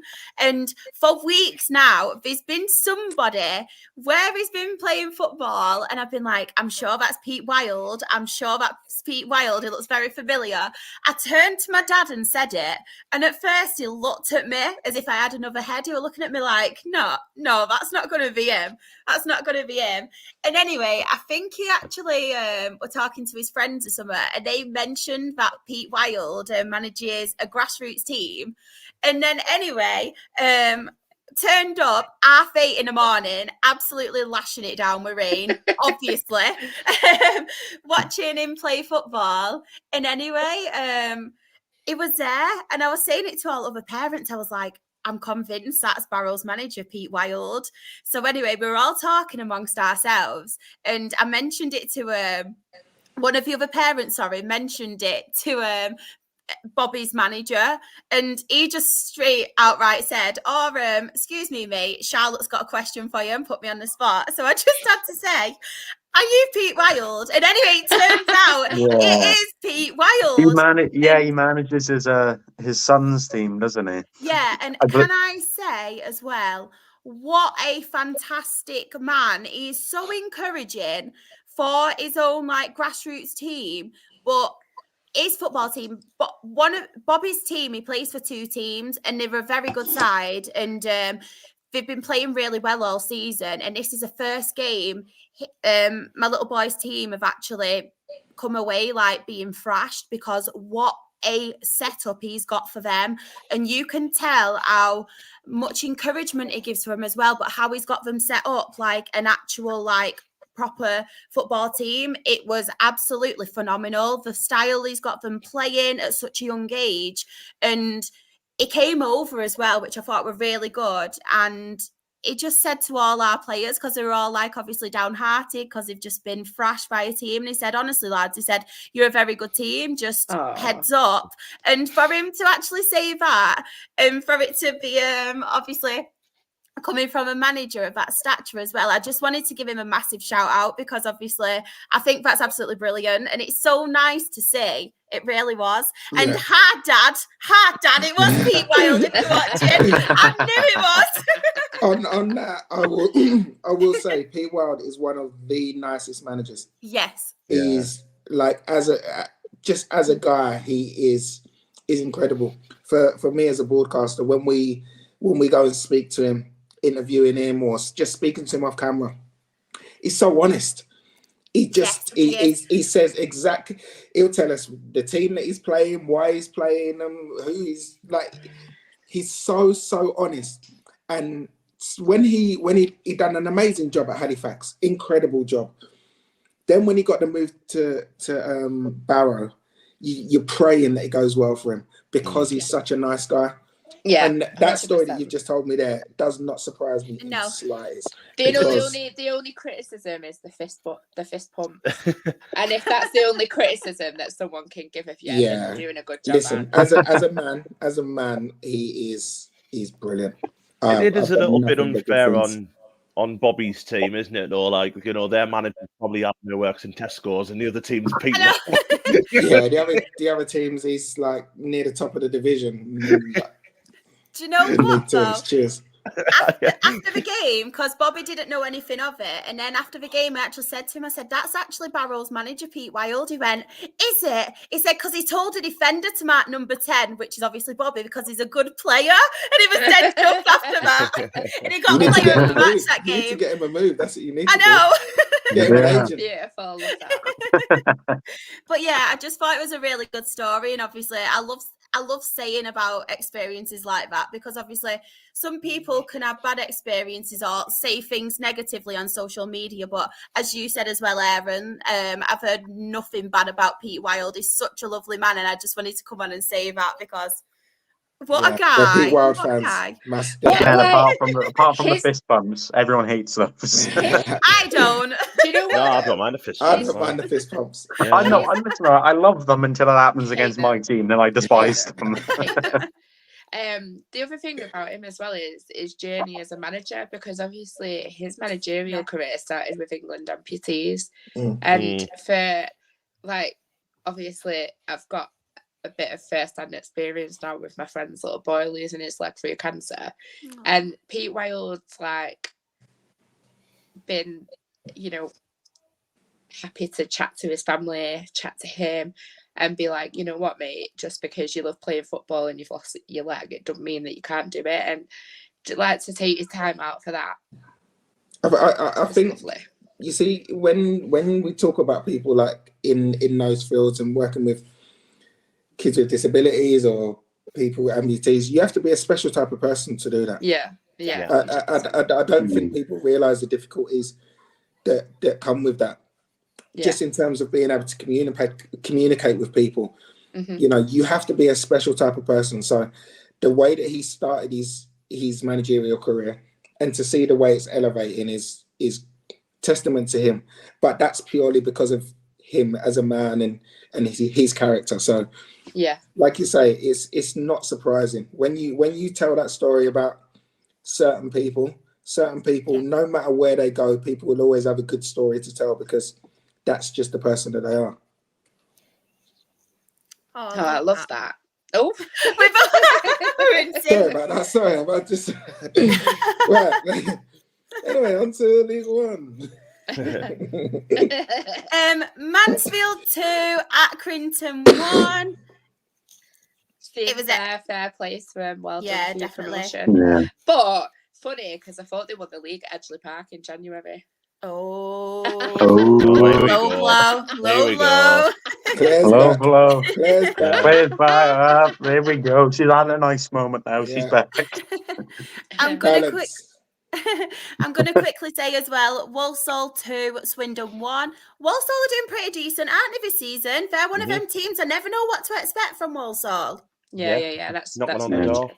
Knocking on the door for playoffs, so fair play. Yeah, it's weird that like I've spoken to so many like fans of Walsall and people connected to it, and like the thought process and the opinions of the season have probably been, you know, so changing and so different than so many clubs, because they'd started off relatively okay mid-table, then it was talks of relegation, and then everyone was questioning their manager Matt Sadler, and then it was playoffs again, then it was relegation again. It's been I think the best way to describe it is a roller coaster of a season for them, but it almost feels like they're even if they don't now get playoffs, even if they fall short, I think because of how uncertain the season's been for them and how unpredictable they've been, I think they'll be more than happy to at least say that they were there for a good majority.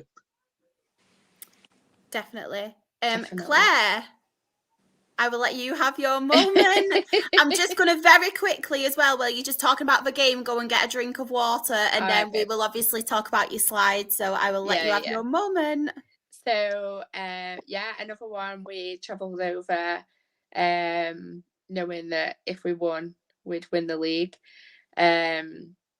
So, Paddy Madden, as always, no. To be fair, I must say, firstly, we weathered a bit of a not storm because they came out all guns blazing. We went 1-0 up in the 26th minute through Paddy Madden. Who else? And then in the 33rd minute, he scored a penalty to make it 2-0. And then in the 40th minute, he scored a deflected shot to make it 3-0. So that was his 4th hat-trick of the season. And considering he has not started a lot of games this season, like, that's pretty amazing. So we went into half-time at 3-0 up. Then we scored a 4th goal in the 50th minute. Then we kind of looked a bit tired. Maybe they just kind of sat back a bit and thought, we're 4-0 up now. We don't really need to put that much effort into it. But then not scored 2 goals in 3 minutes through Macaulay Langstaff, and Daniel Crowley scored a really good team goal. And it's just showing Notts for what they do, because they're so good going forward. But then they did concede another penalty only 9 minutes later. And I was really, really hoping for him. So I thought it'd do him the world of good. Louis Barry missed the penalty, hit it on the bar, and it kind of deflected off the inside of the bar post, and went out on the other side of the goal. So it just is what it is, isn't it? It didn't really affect much that night, but you could tell he was absolutely gutted. And then, yeah, we scored another goal. Ethan Pye with a header late on, but Louis Barry assisted that goal, finished the match 5-2, and absolute scenes. Yeah, I can't believe that sticking with my team when things were so bad, when there were so many people not bothering, crowds of 2,000-3,000 in the Conference North, going to these places where, nothing against these teams, but I'd never heard of them, and getting beat, to then come back and it be so special and get 3 promotions in 5 years, not just 3 promotions in 5 years, as champions. Like, it's just amazing. And we've got an absolutely incredible owner who everybody just adores. But the really nice thing, and what I was talking to Shara about, I just wanted to mention,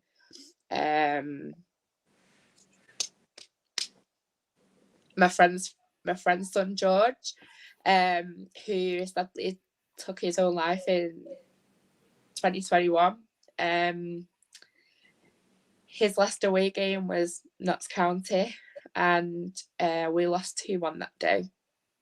And his dad, Dave, my friend, had put a tweet out saying, because it was George's last game, that it was so special. And this flag has travelled everywhere since they've had it made. Like, everywhere we've been, the flag has been there. And it's hung up in Upper Tier 1 at Edgeley Park, and his dad and his brother stand by the flag the whole match.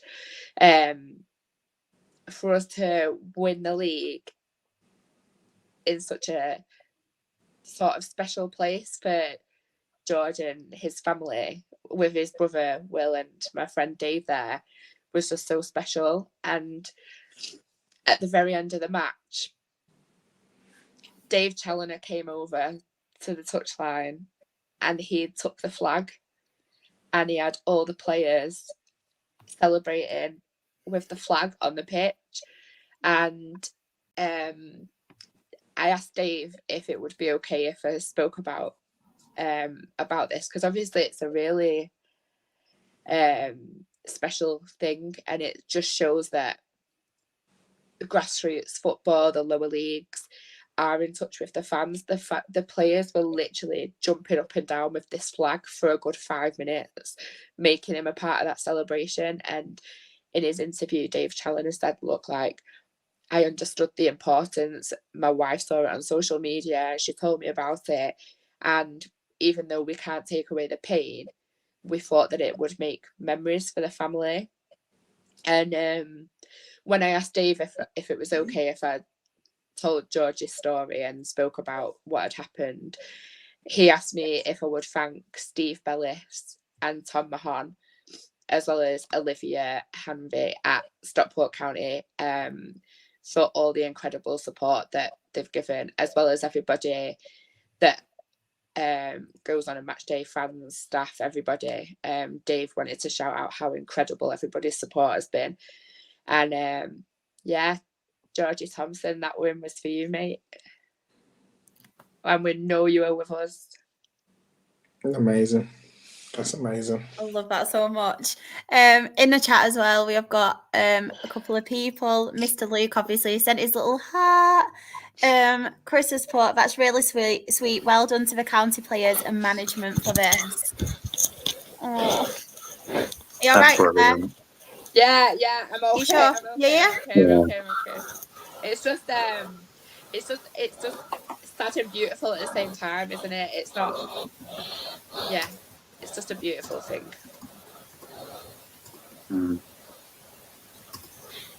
Bless. Brilliant. And look at that table as well. Claire, I will let you read this table out. I've let you do it ever since, so you read that table out, girl. No, I'm going to let you do it today. You tell me who's top of that league. Who is top of that league? So, at the top of the league and the champions for this season, going up to League One, we have Stockport County on 89 points. Also promoted in second, we have Mansfield on 82 points. We have Wrexham, who are also promoted and on 82 points. In the playoffs, we have in fourth place MK Dons on 74 points. Crewe are fifth on 70 points. Barrow are sixth on 68 points. And Crawley are seventh on 66 points. In the relegation, we have Sutton United in that 23rd spot on 40 points. They are obviously 4 points now off safety. And unfortunately, Forest Green have been relegated and they are on 36 points. In the chat as well, Alex has put to you, Keiron, remember the capital times. Yeah, we can't mathematically make capitals anymore. I'm distraught over it. We will quickly move on now to League One. I know it's getting late, so I'll ask you first, Aaron. Any standouts for you in League One? Standouts. Well, Oxford battering Peterborough was huge. Obviously, Peterborough's my team. And after doing so amazing, winning the EFL trophy at Wembley, then beating Port Vale, they looked and thought, they could potentially go on and get automatic promotion. But Derby going on and winning. And then, like I say, Peterborough getting spanked by Oxford. I think they just ran out of steam on the day. I spoke to Darren Ferguson at the EFL Awards on Sunday, and he had said the same thing. It kept going with the same team and just see if they can keep doing it, because they have to. In order to try and get automatic promotion, they had to just keep going. And unfortunately, they came up against a good Oxford team who will probably be in the playoffs and will be a difficult opposition for whoever plays against them. But yeah, that was the result that kind of stung, should I say? Because listen, I'd love to see Peterborough go on and get an automatic promotion, but I do think I've said this for a long time that if Peterborough get to the playoffs, they'll win it.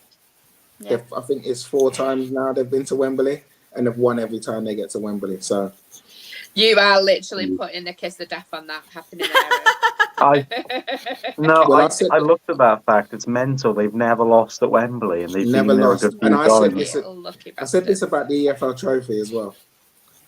I said that they'll go and they'll win the trophy, and I said especially if they get to Wembley, they'll win it. Now, don't get me wrong; it was a lucky goal that ended up winning it. Don't matter, does it? They all count. Yeah, this is what I'll say about when I talk about Rochdale. They play football in the right way. Like Darren Ferguson's had to totally reinvent the way that people play. Yeah, I think this is the 3rd time he's changed the way that they play from my time playing there 500 years ago to how they play now.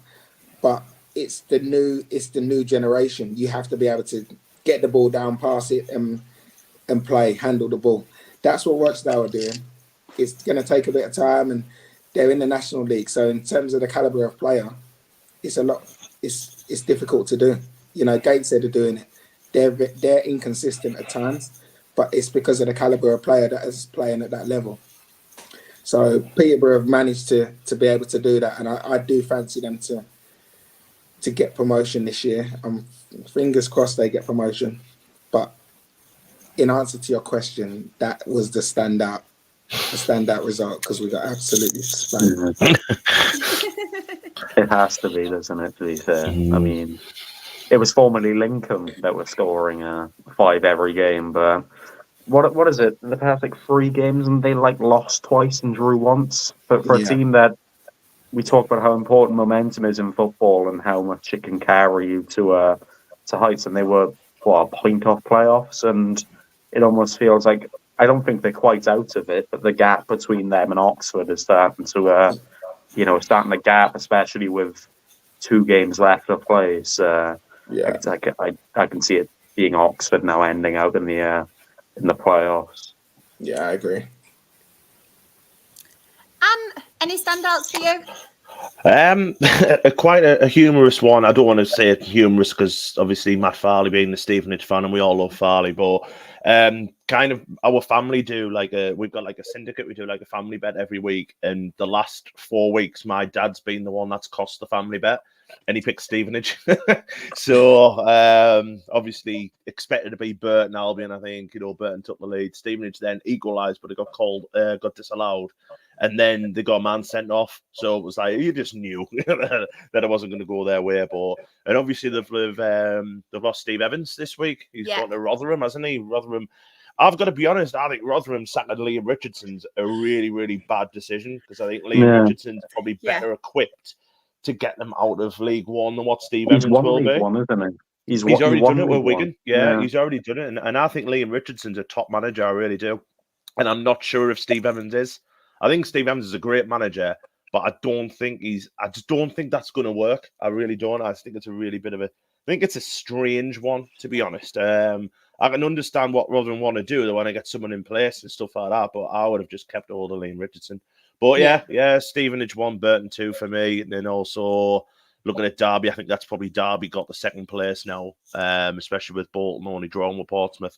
And obviously during the week, Portsmouth have been promoted, haven't they? So looking forward to going back down there and seeing Luke O'Nien get punched by Portsmouth fans again. See what happens. We can't condone that. We don't condone violence. No. Only Claire condones violence. Only Claire condones violence on this podcast. Did you see though, Aaron? I don't know if you saw that. It was a couple of years ago now, but they actually interviewed O'Nien about it after the game, and he went, that's football. Like, no, it's not. To be fair, he don't mind, does he? He doesn't care. He's hard as nails, him. He's called 09. He's Luke O'Nien, yeah.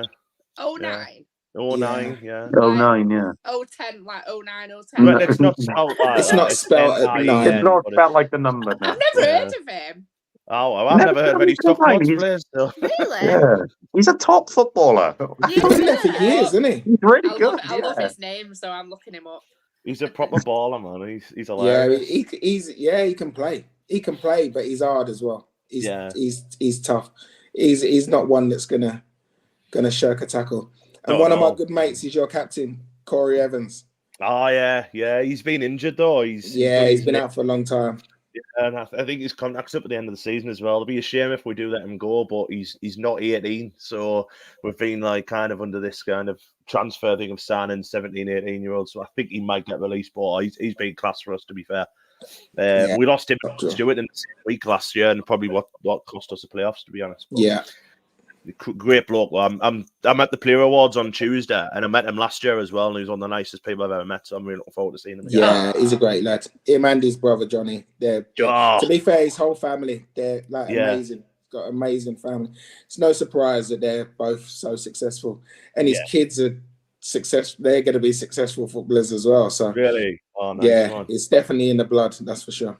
We'll probably be signing them next season. Proper football in the family, isn't it? But Johnny was the boy as well. Obviously, he was at Sunderland on loan as well. Yeah. Tremendous footballer. Yeah, really, really good. Sorry, we've gone up a division, Shah. I do apologise. Oh, no, don't be silly. I've been telling everyone my what happened on Sunday at Grassroots football, so don't you worry. Claire's been telling everybody about abusing managers. To be fair, I went up the National League South at some point, so there we are. Yeah. Do not worry. Keiron, any standouts on this slide for you? Yeah, I covered, talked about Lincoln kind of having that little slip. Other than that, as someone that looks at the relegation spots when obviously it comes to another season in League Two, Port Vale losing to Exeter, it's not quite mathematically put them in a situation where they're obviously going to go down, but it's going to be a situation where it's going to be very difficult for them to get out. Same with Cheltenham. I think if I'm not mistaken, they've got a game over some of the teams in that kind of mix for relegation, but I don't know, at one point, what do they have, 3 games in hand, and they've not really progressed too much. So the relegation battle I think it's kind of not quite solidified. There's still 1 or 2 changes that can happen, but of course you've got Carlisle already down, Cheltenham have lost, Port Vale have lost, and then Fleetwood got that win, didn't they? Big win. They're still in it. Are they? Yes, a massive win. Are they 23rd? Are they? Yeah. And looks like they could be in a rough situation as well. That they need to win both of their games and rely on Burton losing both, and obviously we don't have to score the goal difference there. Did Cheltenham get a win? Did they win in midweek though? Yeah, against Burton. Yeah. It was against Burton that kept them kind of in the contention because they're the team just outside of it, aren't they? So it's an interesting division. Still boldly going to predict that Cheltenham are staying up. You've said it to be fair, haven't you? Yeah. You have said it. I've been saying that ever since Darryl Clark took over as manager. Yeah. Absolutely rate him massively. And I just want him to succeed as well for everything it's been through. Yeah, definitely. Yeah. Well, I selfishly for the for the location of an away day, I hope they come down, especially with Forest Green now gone. I know we have to go, funnily enough, in the Conference North nearly every season because Gloucester played at Cheltenham, and apparently that's in the North. Yeah, the cut off of the North and South divisions are weird, aren't they? Claire's just disappeared. That's a mic drop. She's on gone. That bombshell. I know. Right, Emma. Have that. On that. She was like that, weren't she? I'm trying to look which other ones. Wigan. It's a good win, wasn't it? Away. Massive win. Fire, haven't they? Yeah. Bad result for my boys, Shrewsbury, but they did win on Tuesday away at Bolton. So there we go. Aren't they mathematically safe? Are they mathematically safe now? I feel like that. Another season, playoffs next year, Keiron, I'm telling you. Anne put a bet on at the start of the season, didn't you, Anne? Was it to get them promoted? Was it for them to get promoted? Yeah, I thought they'd go up. Yeah, I thought they'd signed really well. They signed Carl Winchester from Sunderland. I absolutely adore him. Like, what a footballer he was. For us, got us out of League One. I thought, they'll be all right. And then, got beat. Tom Flanagan also got sent off on Saturday, and he's a former Sunderland lad. He got sent off. So, never mind. There we are. Let's have a next look. season. Other one. That game. I was going to say Shrewsbury won midweek against Bolton. Like mental result, and I think it does solidify, doesn't it? Like we said earlier, that it's going to be, it's going to obviously be Portsmouth up now as champions, and then likely Derby. The chance was there definitely to close the gap, and that draw that they had didn't help them too much. And I'm days. Let's go. I think we know where Claire Champagne's gone, don't we? Where's Claire? I don't even know. I've just seen a load of. You just got to look at how. Are you all right now, Claire? Are we good? There we go. I think so.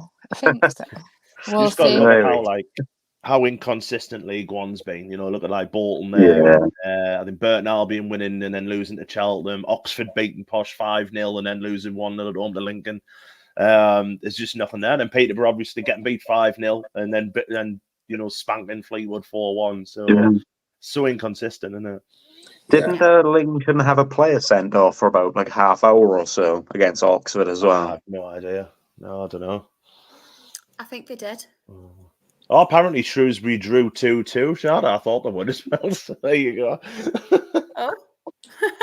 Hang on. Oh, yeah, they did draw 2-2. Oh, bollocks. They were. Yeah, they did. They were came 2-0? back. Yeah, they were 2-0 He's up. made, but he's Yeah. not be giving Shrewsbury all the I was beans supposed to- and I he looked only at it. drew. Yeah, I it looked was. at it. I made the comment. I looked at it for a second time and I went, "Hold on." I'm All pretty right, sure guys. in a I've got all different these reality. to do. Give me a break. I don't get paid for this, Still a cracking draw away to a top team. I tell This you is what, an award-winning podcast. Shepard. to test you all, next week I'm going to have Rochdale top of every league. Every league. It's the only way they'll that's be top in it, unrealistic. Sha. Oh, Claire. Oh, Quick, do you want quick to say question. that? Quick question. How do you lot all know each other? This. Just This really, yeah. I mean, me and Sean knew each other from a couple because I was on another podcast and we've interviewed each other on that one. But apart from that, I've known everyone from here. Yeah, So you're just all fans from different clubs and you come together? yeah. It's amazing. Pretty much. Brilliant. It's because we all got to know each other because Claire started abusing all our managers. Claire started punching the fan. Yeah, punching remember manager that, and then recruit a fan. She gave me a black eye. do you remember that Claire said that she likes Mike Flynn? No, she don't. Oh, Flynny, not the Newport of Mike Flynn, but Oh, is it a different Mike Flynn? There's no different Mike Flynn. the best Mike Flynn. He No, used to there's play only for one Oldham. Mike Flynn. Walking along, singing a song, walking in the Flynny Wonderland. Yes, Sam. We'll let someone else do the graphics. It can be on them. Still a cracking draw away to a top team, Shrewsbury. Keep the faith. Let's go. Exactly. I Next tried to season. cheer you up, Anne, and Thank pretend you that's so not a much. win. I really appreciate it. There we go. It was all It's all planned. right. Charlotte, they only jump on the mistakes. They haven't. That's no it. one's mentioned what a great job you've done so far. So Thank you. I know. Thank There we you. go. always the way. Always jump on the mistakes. Eh? I know. We're all Listen, trying to I'll put me fight you down. all if you don't leave Shar alone. I know we're all coming from it. I tell you what, we'll do a vote and we'll let everyone in the chat do the slides one week. Oh, that's chaos. Everyone will just be putting their team as one 12-0. Obviously, as well, we have got to acknowledge Portsmouth winning 3-2 Amazing. against Barnsley, and then obviously they have been promoted. It's been a long time coming, to be fair, for Portsmouth, isn't it? They've finally done it. It has. Finally done what it. A way, what a way to do it as well, because they were 2-0 down, weren't they? Yeah. Or were they? Yeah. So didn't they win it in the end of the match? I can't remember what. But when the it was, whistle went, but- they'd won, yeah. Fucking hell. This is Joey Barnes territory now. We don't talk about him on here, Claire. No, but You I'm gotta sure they won it late on. the job that John Bassini has done there has been incredible. Though. It is amazing. Yeah. I hope he stays there as well, because it'd be tempting for a club to take a punt on him when he's done so well as a relatively inexperienced manager. But they're huge. Like Portsmouth are a huge club. Yeah, they are. So many managers have gone in there and tried and failed. So for him and his first managerial appointment to go in and get that club somewhere close to where they should be, that's a Premier League club. So, he's done incredible. I don't think he needs to go anywhere. He's still learning his trade. So there's nowhere better than. Be nice to see especially him when you grow get with the promoted. club again, wouldn't it?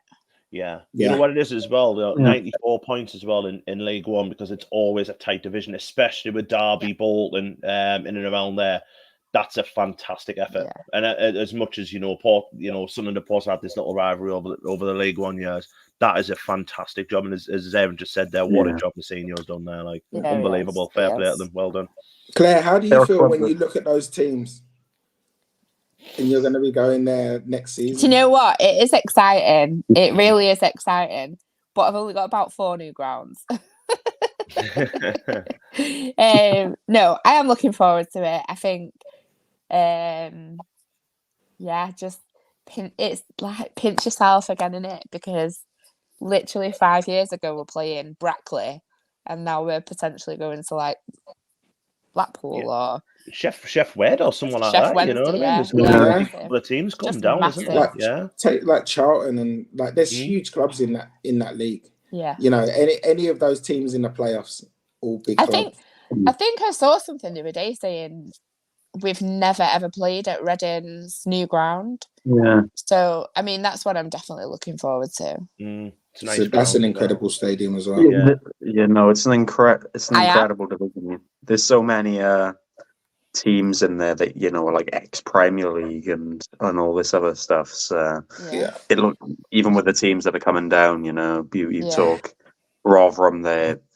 We know how good they are when they come down to League One. Yeah, potentially even talk Birmingham. I mean, given their ambitions, we'll put it that way, as we discussed last week about their stadium and all this other stuff. For them to potentially be in this division is massive, and it'll be an exciting League One.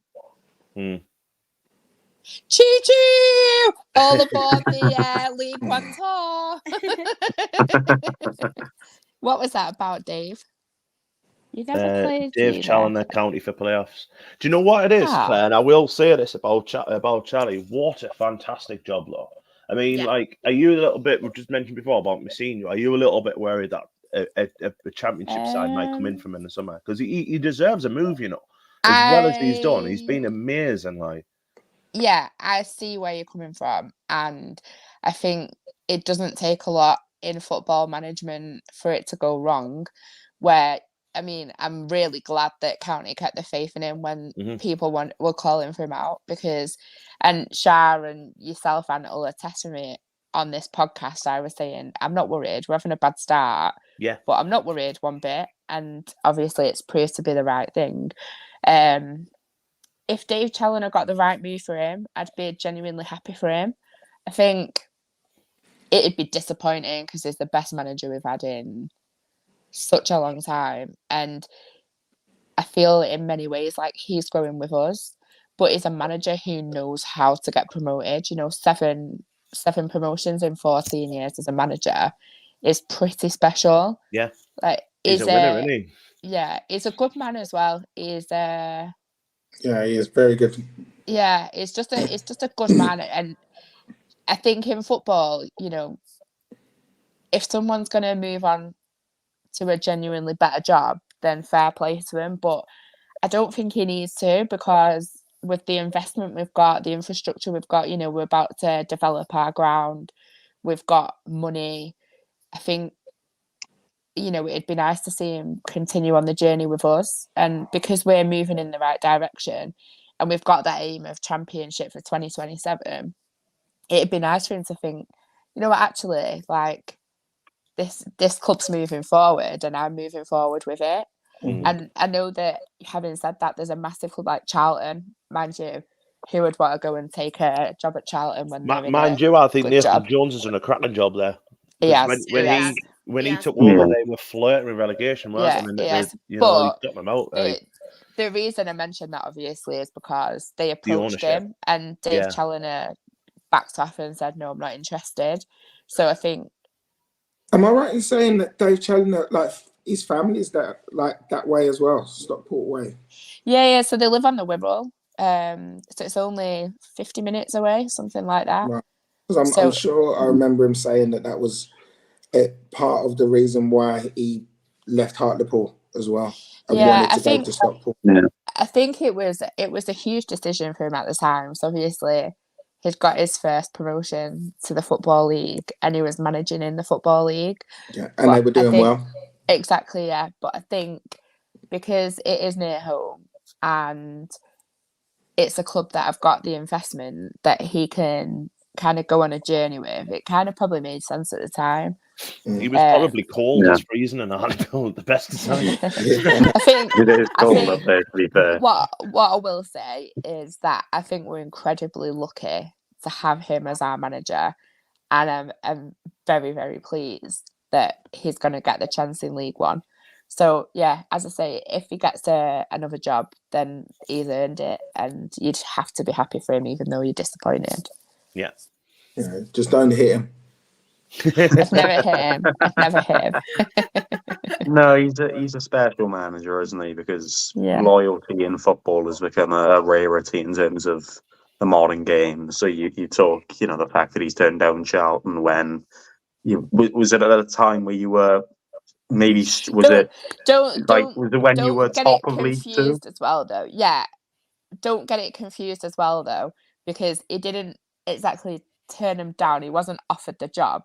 He just went and spoke with them, and he said, "No, this isn't for me." So it's not like he didn't he wasn't really in the running. He backed off before anything was done.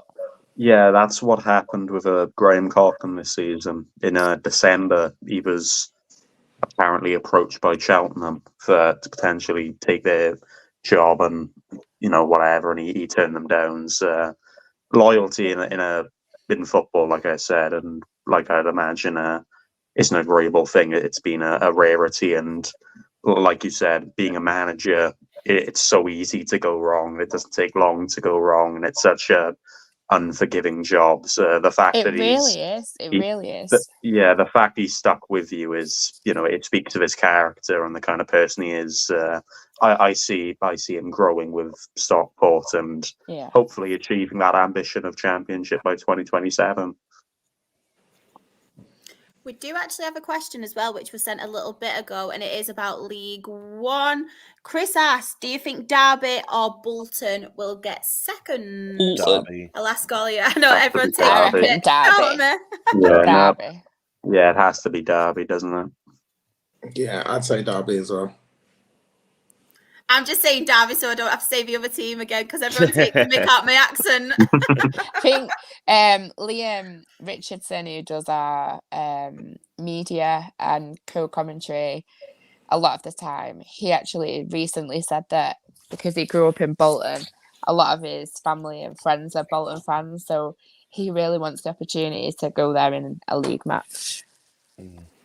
We've actually got Paul in the chat. He's a Hartlepool fan. And just on the Dave Challoner talk, he has put, a withheld playoff budget, I think this is about the chairman, what he called it. Dave turned around and said, this club will always be for fans and he's not allowed to reveal the real reason as he signed a non-disclosure agreement.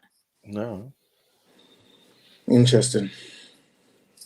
I think based on, and this is in the nicest way, Paul, based on the growth of Stockport against where Hartlepool are now, I think Dave made the right choice. And I'm not saying that how it probably is going to sound. Do you know what I mean? I actually think you're right. No, in hindsight, yeah, definitely. I think in terms of the size of the clubs as well, I think you've got to say that Stockport are a bigger club. Yeah. So the opportunity for him to drop down a level, but it's almost like one step back, 3 steps forward. He went backwards to go forward. So I think in that respect, and like you say, with the financial investment and stuff, that he was able to then continue to go on and build the squad that he wants to be able to go and challenge National League level, League 2 level, and now hopefully League 1 level. So I think the same to you, Anne. Didn't want him anywhere. So just finishing off, obviously, the League One table, we have Portsmouth, who are top on 94 points. Second, we have Derby on 86 points. Third, we have Bolton on 83 points. Fourth, we have East. I can never get away with that. Oh, I put that comment out now. Don't put it on twice, Jesus Christ, I'm man. gonna keep. You know what? I'm gonna keep it on. Oh, man. Fourth, we have Peterborough on 80 points. Fifth, we have Barnsley on 75 points. Sixth, we have Oxford on 73 points. In the relegation, in 21st, we have Cheltenham on 41 points. Port Vale are 22nd on 40 points. Fleetwood are 23rd on 37 points. And Carlisle are bottom of the league and relegated on 30 points. Right, I'll take it off now. Everyone's laughing at me now. Come on. Is it pick on Charlotte Day today, Listen, everyone? only I'm allowed to pick on Char. Back off, bitches. Thanks. Yeah, only Claire's allowed to punch Charlotte. Yeah. I tell you what, Claire's my security guard. Bet you'll back off me now. She's got an impressive CV of punching managers. I just wanted to mention, obviously, before we move on quickly about Reading, and fantastic as well, like considering the difficulties they have been through this season. And yeah, they've obviously pulled it back now, haven't they? And kind of got into a bit of a rhythm. And are they safe? Are they actually safe? Yeah. Pretty much. Yeah, they are, aren't they? Yeah. Yeah, they brilliant. are now. Yeah. That's brilliant. Shall I leave you waiting a little bit longer about your win, Anne, now? Should we just skip Sunderland? Can if you want, I'm not bothered. Paul's just said as well, don't worry, Shah, my mum's Lancashire and saying Bolton differently as well. Do you say buzz? I'm going to get the buzz. Bus? Oh, that's all right then. Thank She was God just for thinking that. words that she says funny. Do you want to talk Sunderland first, Dan? Because you've waited so patiently. Do you know what? I'm happy to wait because there was a lot of stories in the Championship, and Sunderland beating West Brom's probably at the bottom of those stories. Yeah. Well, like, I tell you literally- what, Anne, I'll let you talk about Championship. Where do you want us to start? I mean, You who wants start to win it? wherever you like. Who wants, There's some who wants big, to win big this league? results in it. It seems Massive. like I no don't one think wants to anyone win. does. I don't think Nah. anyone wants to win it. It's Southampton I mean- can come and win it. I And you're think looking at- Southampton, you know. I think Southampton. I think the way it's going, Southampton Yeah. will probably get in there. But I mean, the big games, obviously, this weekend, because Ipswich don't play this weekend because they're meant to be playing Coventry, and Coventry obviously in the FA Cup semi-finals. So Ipswich actually don't play at all until next Wednesday. And I think next Tuesday, Leicester play Southampton, which is Southampton's game in hand. Yeah, it is. So Yeah. it's massive. I mean, obviously, Leicester had a massive opportunity on Friday night, just to, get a little bit of breathing space between them, Leeds and Ipswich. Couldn't get the job done. I thought Plymouth thoroughly deserved that. I thought they were excellent. Leeds I watched against Blackburn, and it was a proper smash and grab. Like a proper smash and grab from Blackburn. Fair play to them because they just rode the luck. They rode all the chances Leeds threw at them. And then the goal that they scored was absolutely balanced. Sammy Smonix this season has been absolutely unbelievable in the Player. Championship. So Like, he's probably I'm my taking player all of the the season. credit for that, by the way. I was going to say, like, he's ex-posh, isn't he, Smonix? Well, I was his coach, so yeah. yeah, I was his coach at Peterborough, and then now all of a sudden he's Championship top goal scorer. So yeah, you're welcome, Blackburn. Well, then I fans. think you're fair to take some credit for that then. Definitely. I'm taking I mean, it No, all. take all of it. You Sure. I'm taking Take all of it. Sammy's credit. I'm taking Ivan Tony's credit. I'm taking it all. Do you fancy a job at Dale? Jim McNulty said he watches this podcast, so I can put him on. Yeah. Let him know you're interested. Yeah, Jimmy, give me a call, mate. Give me a call. Love The that. pies are really good as well. They are the best pies around. I can definitely testify for. Broadsdale have that selling point. We have really good pies. I know. Love that. Well, no, I mean, it was a cracking finish from, like, a really, really good finish. And then, as Aaron just said, there's a top scorer in the league, and this is playing for Blackburn Rovers. I mean, he's going to probably get a good move out of this at the end of the season. Maybe to I mean, for me, I would love Sunderland to take a chance on him.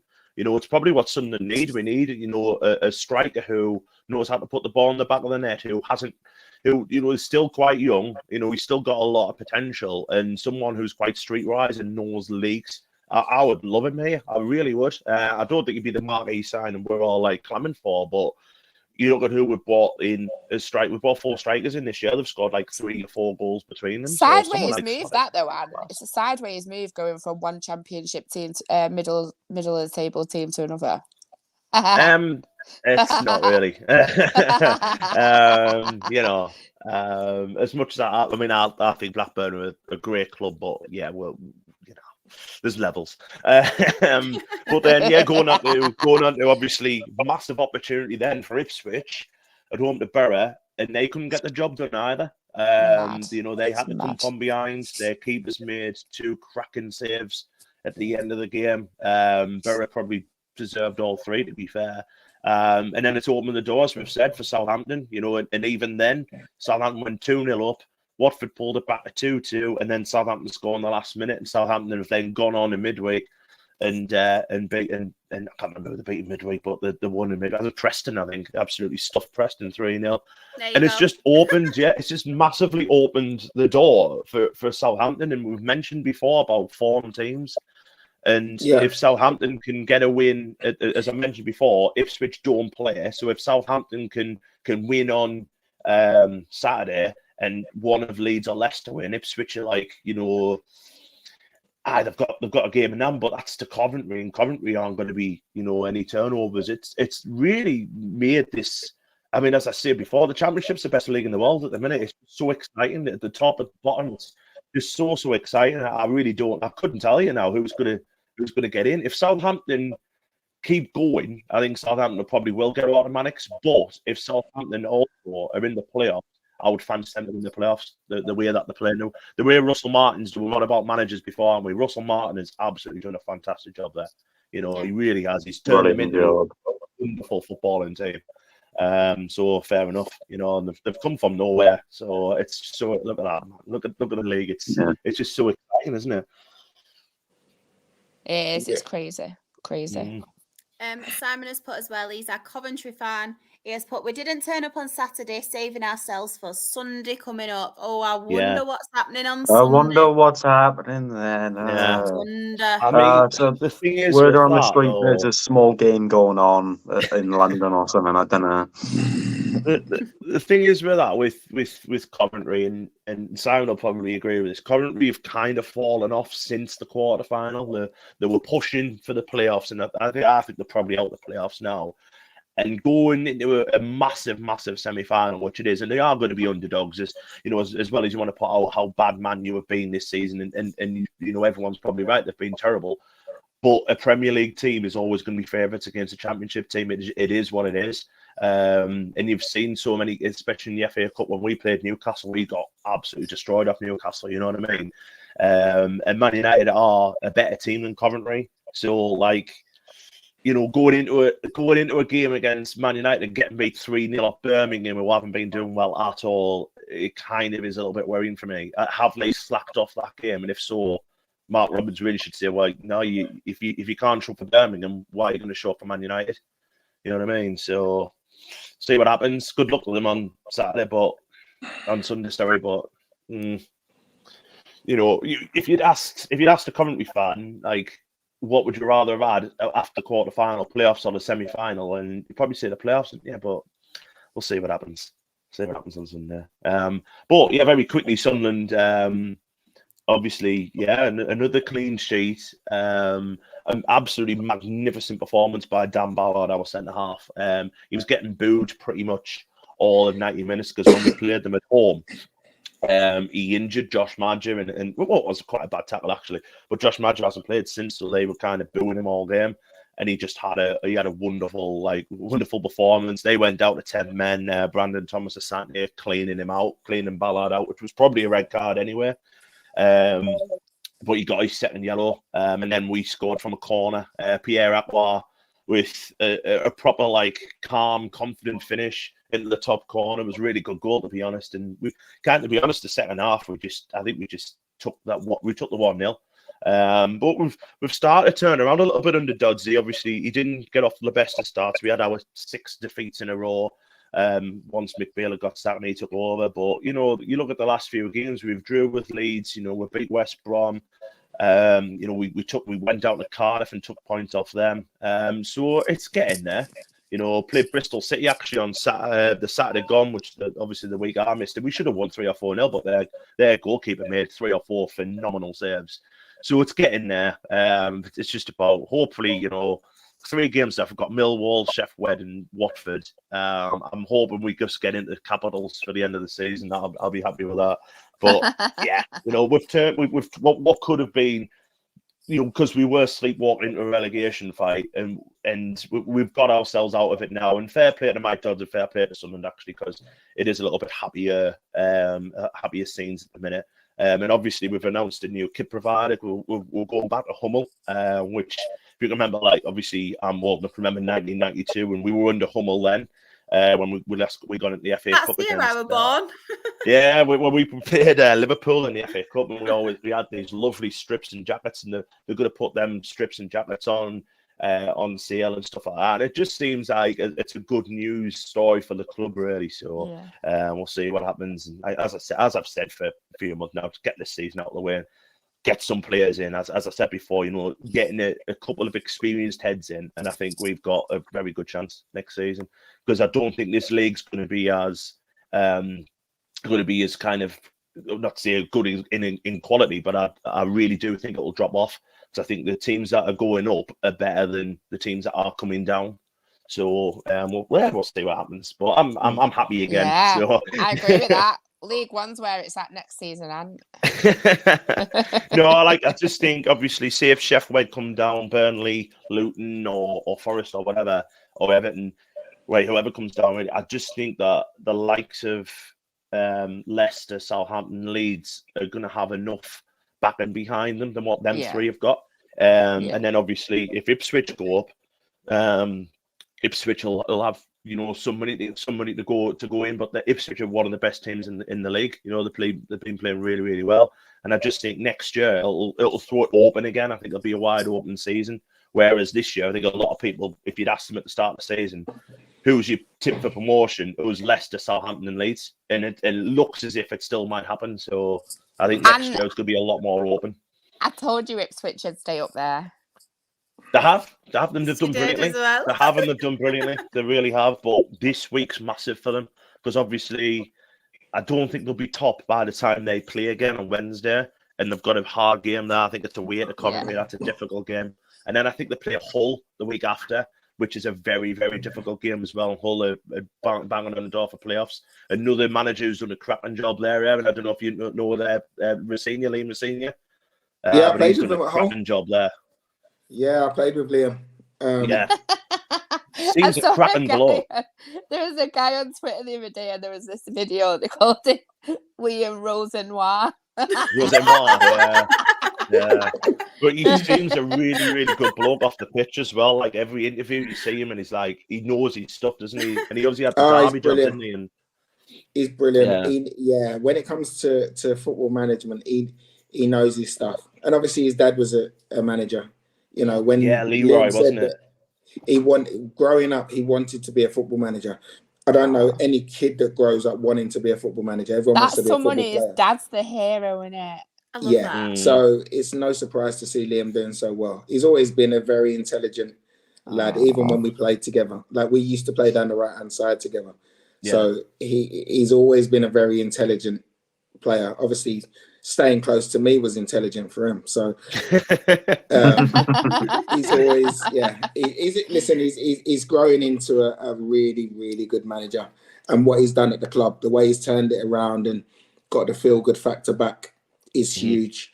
I'm glad that they gave him a new contract, because he's definitely one that for Hull, in terms of progression, they need to keep hold of him. And I think, if it's not this season, which I think it might be a bridge too far to get into the playoffs now. Norwich are in great form.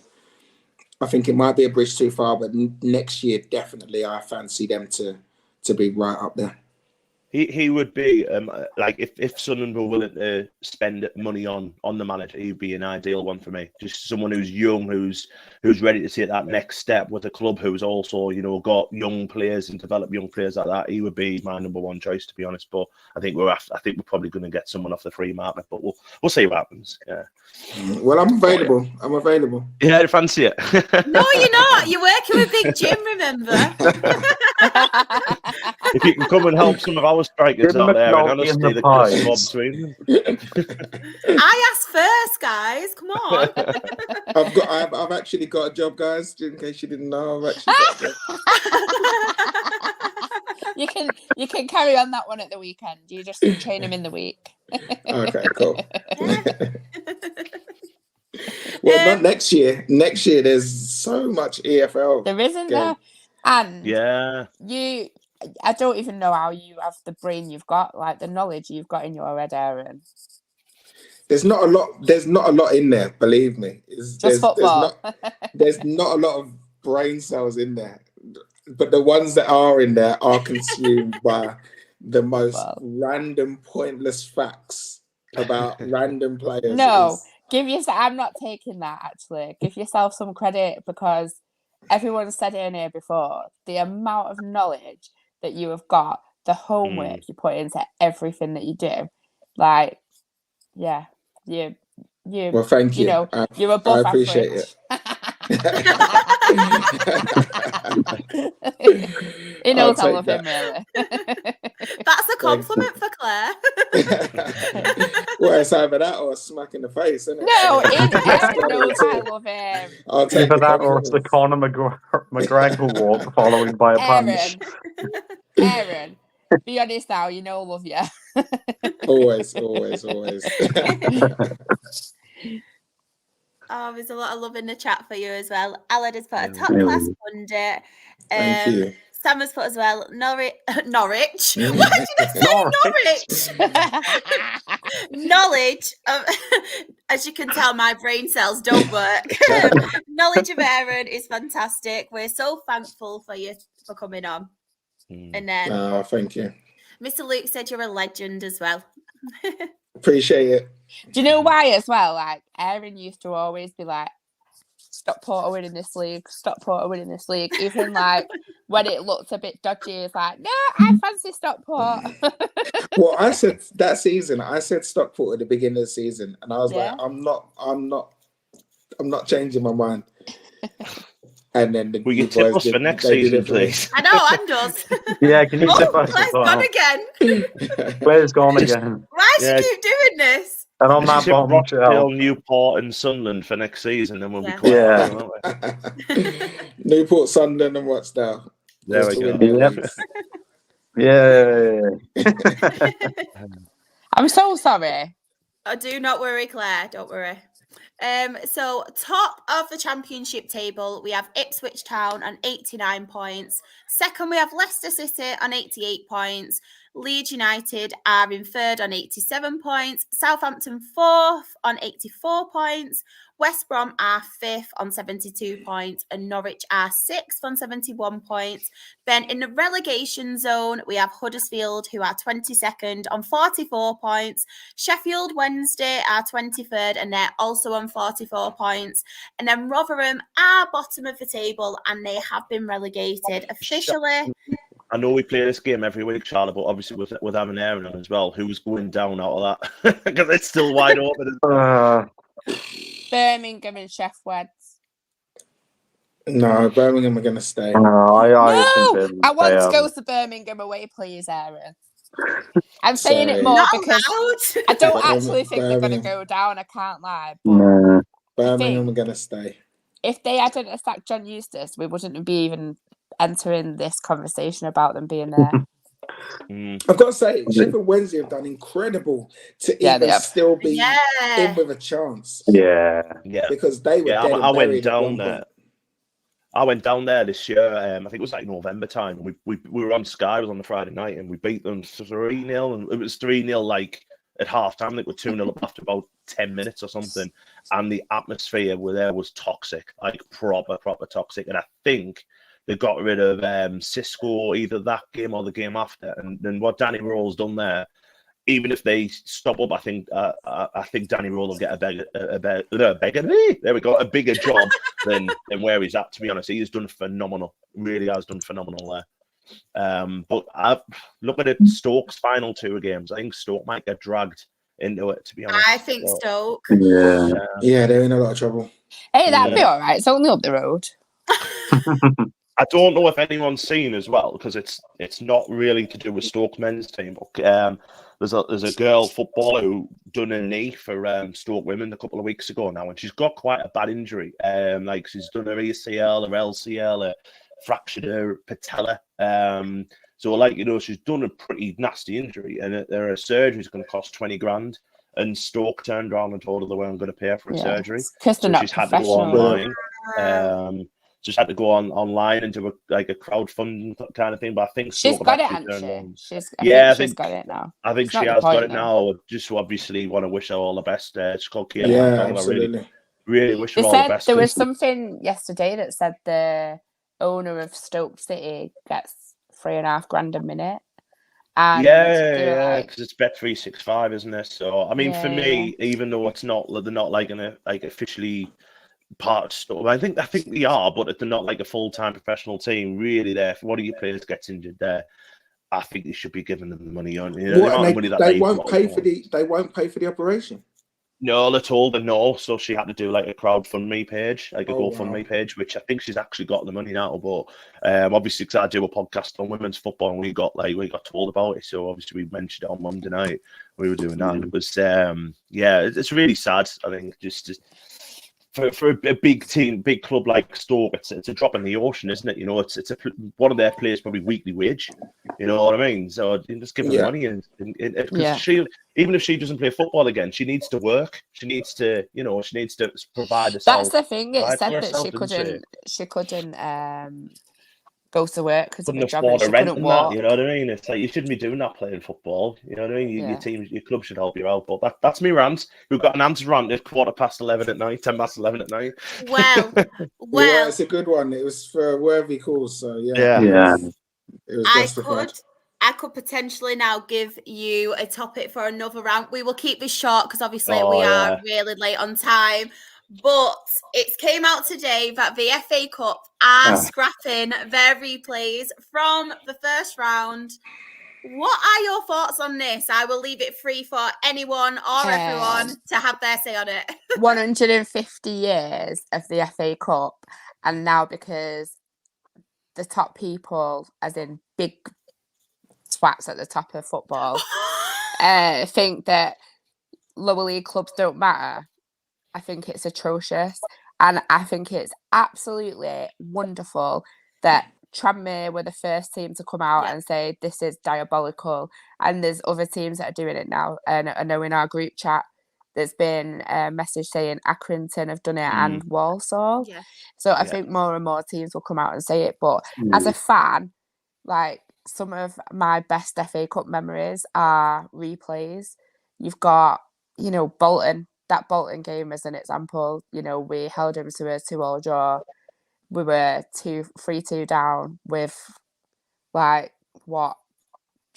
seconds left and scored a last minute equaliser, beat him in extra time. You've got teams that are so low down in the pyramid that replay can help to keep them afloat. Like, remember when Ben came on and spoke about obviously Maidstone? I was gonna say that. The money that they actually got, they were putting towards a new boiler. New boiler and painting the social club and stuff like that. Like, why? Just because people like Jurgen Klopp, whose players don't even play as many games, are whinging about a bit of football. I'm sorry, Aaron, if this seems harsh, but it's not harsh against people like you. But like, I don't mean it like against Aaron because he is a footballer. That's what I mean. Like, it's a privilege to be a footballer. There's so many kids that would love to be a footballer. Yeah. And you're whinging about 90 minutes of football. I just think it's a disgrace. No, I make you right. I can't understand how they've made that decision. They've made that decision just between the and the Premier League as well, which blows my mind, because I look at the whole pyramid, whether you go in the EFL or whether you're going even lower down, how you can make that decision and just put it out and everyone has to accept it is totally ridiculous. I don't see how it was done in the first place, and I don't see that what they've done can be final. I can't see it. I think every club outside of the Premier League needs to get together. I saw Darren McAntney came out and put something and said that all the EFL clubs need to bond together, and because it's not right. So, you know, like you say, I envisage that this is going to drag on throughout the summer. I don't think that this is going to be the last we hear of it, because all of a sudden it just seems like they're just trying to say, all right, well, look, we'll give you a little bit more money, but we're scrapping the games. I don't think that's acceptable. I think that's not the way to conduct it. No, and I think as well, I mean, you always talk about the magic of the FA Cup, don't you? And obviously, you know, we've seen Maidstone this season do so well. And you know, they had a couple of replays, didn't they, Maidstone, you know, to get as far as what they could and all that. But, you know, when you see this, you know, and we've seen so many times over the years where the managers come on and they say, well, you know, the draw, getting them back to our place or whatever, that pays for our club for 2 years and all that. Now, you're not going to get that anymore. And the problem is, for me, it's literally just going to make it that one of the top 4 wins it every year, because they play less games, and it just gives them an opportunity to put the reserves or whatever out. And the be all and end all is that the FA Cup hasn't been taken seriously by the top teams for a good tenure. So, you know, and why, and Evans, I think he's hit the nail on the head there, why just the Premier League have decided it. And it basically, and it's becoming quite scary now that the Premier League's now becoming a closed shop. That, like, when they announced a couple of weeks ago the change in the FFP rules to 85%, so that's so the rich clubs are going to get richer. They couldn't work out any financial package for the EFL. They never even mentioned it in their meeting. And now that they bring this, it's an absolute shambolic decision. And as I said, it's just going to eradicate any magic the FA Cup still got left. We're not going to see these you know, little clubs get as far, you know what I mean? Because you know, even in the first round, when, you know, as we've mentioned before, you know, a team like Crewe or something, when they had Charlton or something, you know, see if Crewe go away to a team now and get a draw, it's going to be decided on penalties. It's such an unfair way for me. You know, it is. Get them on telly and give them the money. The people that are making these decisions have absolutely no concept of lower league or non-league football, and I don't think they care. Yeah. And that's the worrying thing, is that they're the people that we're allowing to just dictate what happens to the cup. If this is allowed to go on, that's it. Like, replays are never ever coming back, and a part of the FA Cup dies with that. It's 150 years. It's such an old tournament. For it to just be thrown away at the say of a few teams, like, which actually it surprises me, because in the Premier League, there's clubs in there that have been down there. Yeah. You've got your Lutons, you've got your Brentfords, you've got your Brightons. They've been down in the lower leagues. You'd have thought that, well, dependent on, I guess, who their ownership is now, but you'd have thought that they would have looked at that and said, you know what, the same way we was down there. Yeah. Other clubs who are down there at the moment, they need it. They need those moments. And when you go even further down into non-league, they're priceless. They're memories that are like once in a lifetime opportunities. Literally once in a lifetime opportunities. You take that away, and like I say, I think you kill a huge part of what the FA Cup's about. 100%. Yeah, it just turns it into, it's incredibly scary. Yeah. It just turns it into just another competition now, doesn't it? And it's just going to end up like the League Cup, where nobody gives a toss. Because they're playing all those bloody under 21. What gets me, though, to be fair, though, there's a lot of people who've said, like, kick the Premier League clubs out of that cup. But in one respect, them competitions, like, what's it called now? The Bristol Street Masters. Yeah, we're not in it anymore, so it obviously doesn't apply for us. But when we were in it, as much as obviously them games were frustrating because it was more, we were obviously, that was our only chance of really winning a cup, even though we didn't win it. But people are saying kick these Premier League teams out of it.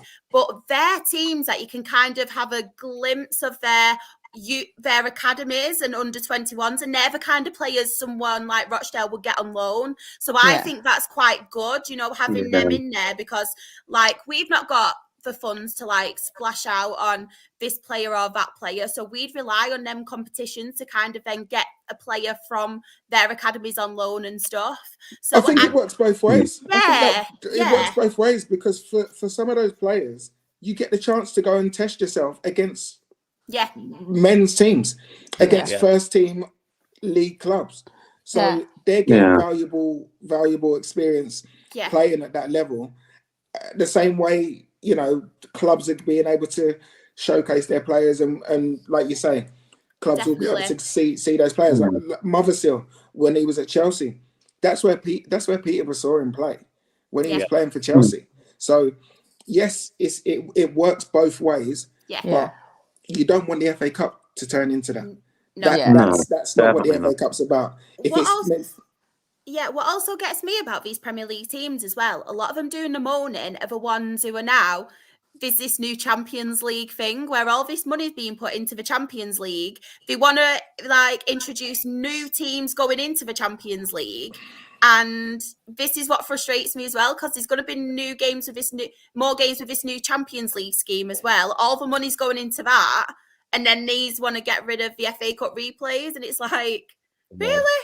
Yeah. It's the problem we got is that there are more games. So for the teams that are in Europe, there are going to be more games next season. I can understand the frustration of those your Manchester Cities, your Liverpools, you know, the teams that are going to be playing in all those competitions. There are too many games. For some of those players, there are too many games. So you either have to be able to make the squads bigger, or like there has to be a balance, because as a player and looking just as an individual player at those clubs, you can't possibly play that amount of games. It's ridiculous and it's unsafe.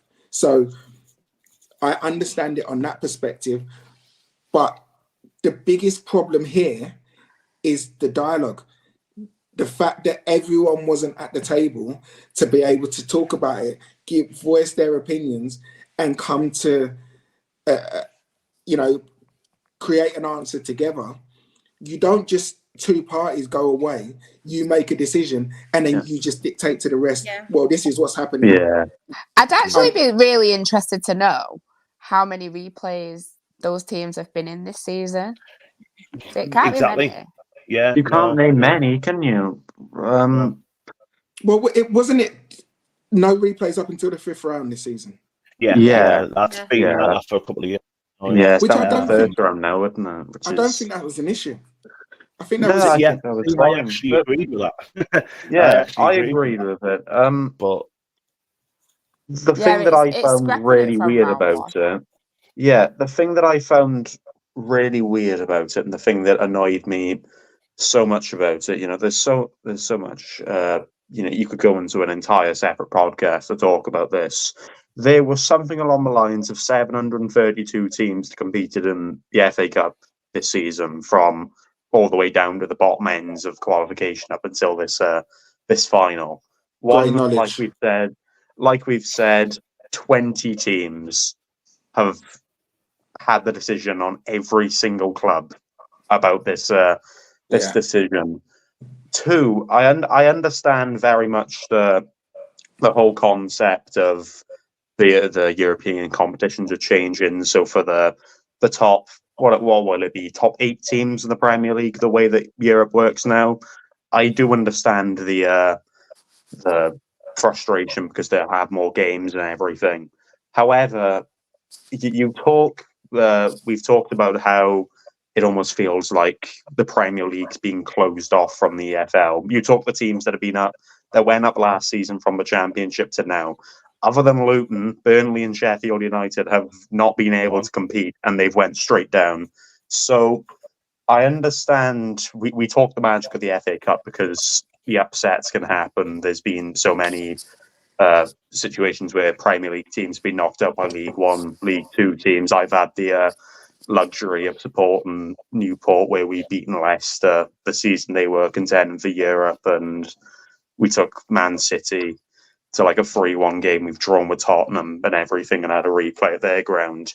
Yeah, you surely think that a Premier League manager should be able to beat a League One, League Two team 99% of the time. And even when they get the replays, this is where the academies that are incredibly well developed and everything, that's where they should be able to step up. You know, it's not like the academies have been neglected and they don't play games. They play in the Bristol Street Motors Trophy. So I feel the replays were a phenomenal opportunity, not only for the clubs all the way down, you know, down League One, League Two, National League and lower, for them to get money that really helps the club out and really helps them run for longer periods of time. But it also gives Premier League academies, or it should give them opportunity to showcase their talent in these replays or in these first and second rounds. It's, to me, you've like we've said, you've killed a very vital part of the FA Cup, where it's a competition unlike any other. You know, you're not going to see, other than in this competition, you're not going to see Maidstone play Coventry. That is not a fixture that's going to happen very often. So the fact that you could have a National League South club or whatever it is go all the way away from home, pick up a 1-1 result, and then they don't get the reward of being able to get all the gate receipts and all the ticket sales and everything and all the exposure at their home ground where it benefits them. It's insane to me, because that's the majority of teams. The majority of teams that have played in this competition really, this competition means everything to them. It means a lot. You know, it can not only make or break a season, but in circumstances you talk when you get to the third, fourth round, like when we played United and made something along the lines of £500,000 for the club, which is absolutely massive. It funds like 2 free transfer windows for us. The fact that you're taking that away from clubs, not only is it an unfair advantage to, you know, the fact that they may not have the funds to break into the next division and take the next step up, but for certain clubs, it could cause them to go out of business, and we could lose a lot more football clubs because they've relied on this competition and it really benefits them. And, you know, they may not get many gate receipts at the normal league games. For me, it has been for the majority, especially with the clubs now putting out statements regarding it. If you would understand, you'd have at least the EFL on board with it and they'd agree. Don't get us wrong, we'd probably still not be very happy about it, but at least you'd partly understand the fact that the 20 teams, because they've now taken part in this European competition that has more games and whatever, because they've now decided that they don't want to play this extra, maybe 1 or 2 games a season, where they should be able to utilize their youth academy or the incredible amounts of money they've got to bring in players for these exact reasons. It's just unfair and it's not right. Preach, Keiron. Preach. Thank you. Thank you. No, I completely agree. It is unfair, but I think, like we were saying, the most unfair thing is that the Premier League and the FA Cup, like, they've decided it, and not even. Yeah, because our chairman actually put out before, because there was a lot of Rochdale fans like on his back, like, why are we not putting out a statement? And he actually said, I want to get the facts first to see if there would definitely no one there representing the National League before we put something out. Because then they'd all have a go at him for putting a statement out and thingy. So yeah. Well, the fact that there's chairman come out, like I say, yeah. I read Darren McAntney, and Darren McAntney is one of the most vocal chairmen there's around. Yes. So the fact that he's come out and said, well, how comes no one from it? What does EFL clubs not get a mention now? Do we not get a say? If he didn't get a call, no one got a call. Yeah. Because he would have made sure that he got a call. Yeah. So I, from what I understand, and bearing in mind I don't know all the facts, but I think that more money is being pumped into the FA Cup. But it's almost like they've just bought it. It's almost like they've just said, all right, you know what? We'll give you a little bit more money and we can pick and choose how we run it, which is not the right way to do it. You know, it's not the right way to do it. So like I say, I don't think that this is going to be the end of it. I think that this is going to drag on, but hopefully, justice is served at the end, and we can at least go back to what we've just had. You know, where you get to a certain point, you have the replays up until then. So you get your Horsham against Charlton or Cray or whoever it is. You know, you get those clubs get to have their moment and get to have their televised games and things like that, because it's season defining, isn't it? That, you know, people remember seasons based off of their FA Cup ties, and the reality is, and the way they've almost portrayed this, is that it's the beautiful game so long as it benefits the Premier League. Yeah. The best thing about the FA Cup are those early rounds when there's the non-league clubs up against or lower league clubs up against the giants. Yeah. I remember that's as what well. makes the FA Cup. Yeah. I remember being in the Conference North, and we were so fucking excited that we'd got to the first round, and we were literally playing Woking. Like, it wasn't even a huge tie, but the fact that we were buzzing to get to the first round, and we were like, yeah, we've got a chance. Yeah. Like, that's just... And don't get me wrong, you'll still get them ties. Like, you'll still get them ties, but the team that's at the disadvantage has the opportunity to literally just get a draw and then bring them to their own place, which is the leveler. That's you're giving that away. Like, you can't just give that away without a fight. I don't think agree. Everyone can just accept that and say, do you know what? No. If that's what you guys want to do, you minority, even though you're the most powerful ones, which is the FA and the Premier League. Yes, you are the most powerful footballing bodies because financially and the FA, etc. But to not include everyone in the conversation, and we've got power in numbers. When you look at the EFL and you look at the National League, there's the powers in the numbers, not in the finances. So we'll see. Yeah, the worrying part of it is that if they can just if the Premier League can just decide to get rid of replays for absolutely no reason, what else can they do to further benefit themselves? Like, it's incredibly worrying. Agreed. Yeah. Claire, I say we set you on them. They'll back down there. Yeah, we I'll go to a meeting. We'll all get kicked out. I'll go to a meeting. Don't you worry. Hey, I can be constructive. Constructive Claire.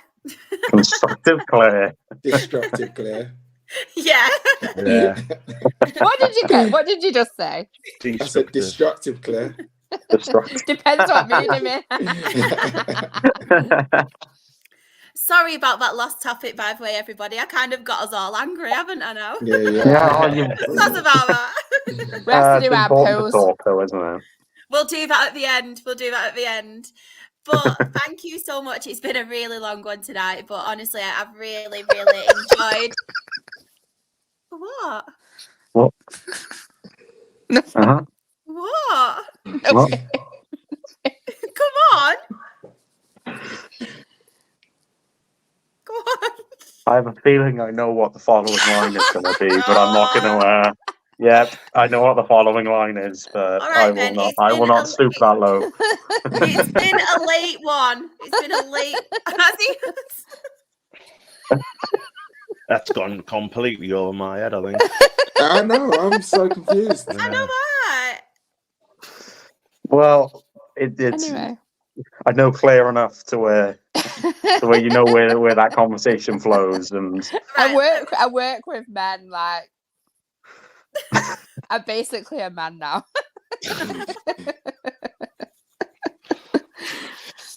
I'm confused. Yeah. Shall we move on? Shall we end it that way? Again, I will rephrase that. I have thoroughly enjoyed talking football with you all tonight. And thank you so much, Aaron, for giving up your time as well. It's been an absolute pleasure. No problem. Sorry about Claire. No, thanks for having me on. And I think this podcast is great, by the way. The way you have come together is, it's brilliant. You're welcome on anytime if you want to Thank come you. back again at some point.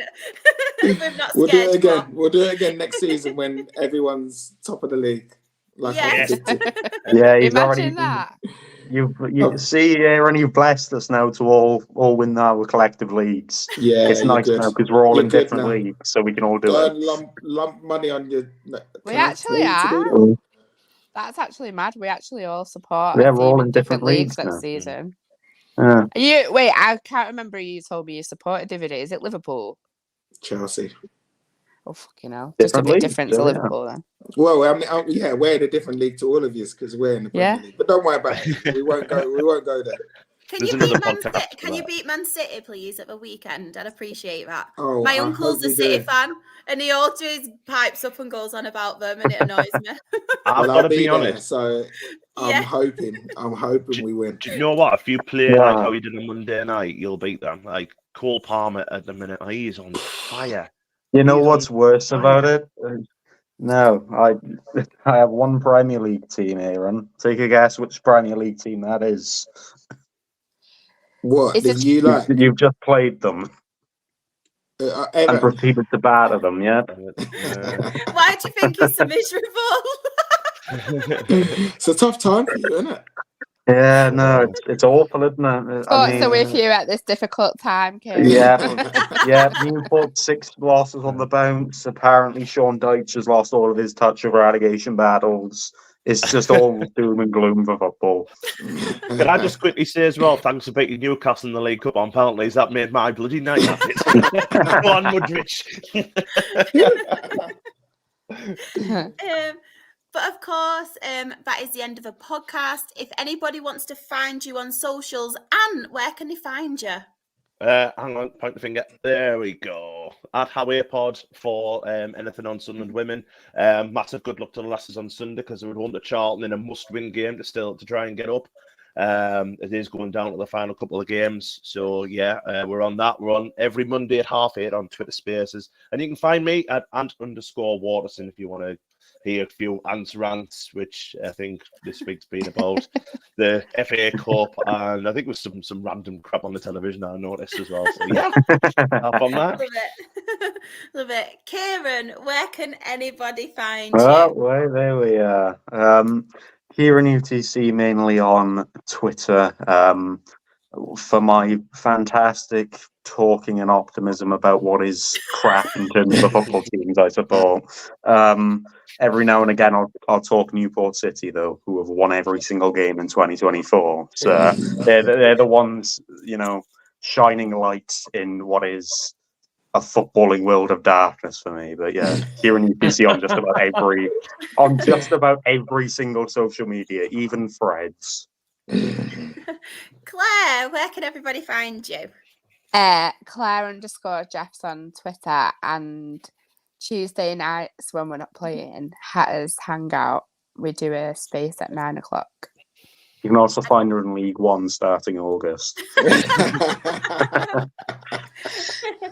Or on the pitch attacking managers. Yeah. She's unpredictable. Aaron, where can anybody find you? Whether it's did you say you was at a game as well? The weekend. Yeah, this Saturday I'll be at Bournemouth Ebbsfleet in the morning, and then straight over to Wembley for Chelsea Man City. So what a hard life. Yeah. It's a difficult life, I tell you. Are you going to Wembley as a fan? No, I'm working. All right. Oh, nice one. Best of luck anyway. I'm working. So I'm there as a fan, but working as a fan. Yeah. Best of both worlds.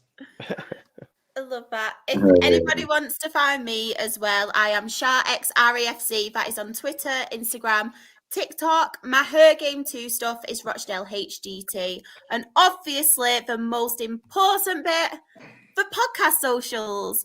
On Twitter, we are Absolute Ball Pod because I am not calling it X. It's never X to me. It'll always be Twitter. YouTube and Twitch, we are Absolute Football Podcast. TikTok, we are Absolute Football Pod. Instagram and Threads, we are Absolute Football Podcast _.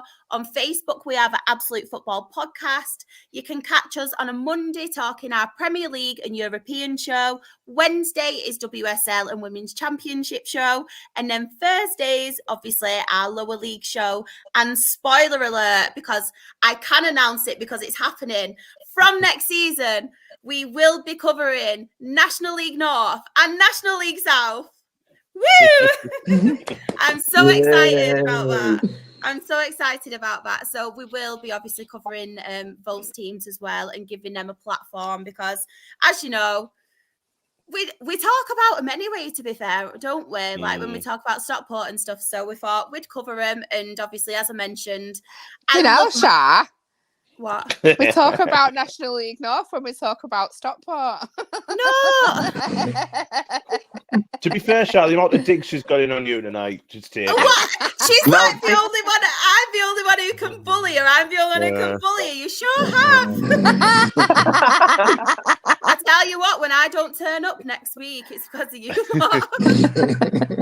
I'll be sat home crying. But yeah, and obviously because I mentioned as well, I just love Mark White, Dawkins' manager. I am working in progress to try and get him on this podcast. If it'll happen, I don't know. But I am trying my best, everyone. I'm trying my best. But yes, we will be covering National League North and South as well. So very exciting times for this podcast. But yeah, are we going to pause, Claire? Oh, no. No, because she's No, gone. we're not going to. No, Just yeah, gotta go. gone. We'll end it there so she can't do a pause. But thank you to everybody in the chat as well. As I say every week, you all thank us for our content, but it wouldn't be anything without you all and interacting with us and supporting us. We do appreciate it. And good luck this weekend to everyone and their football teams.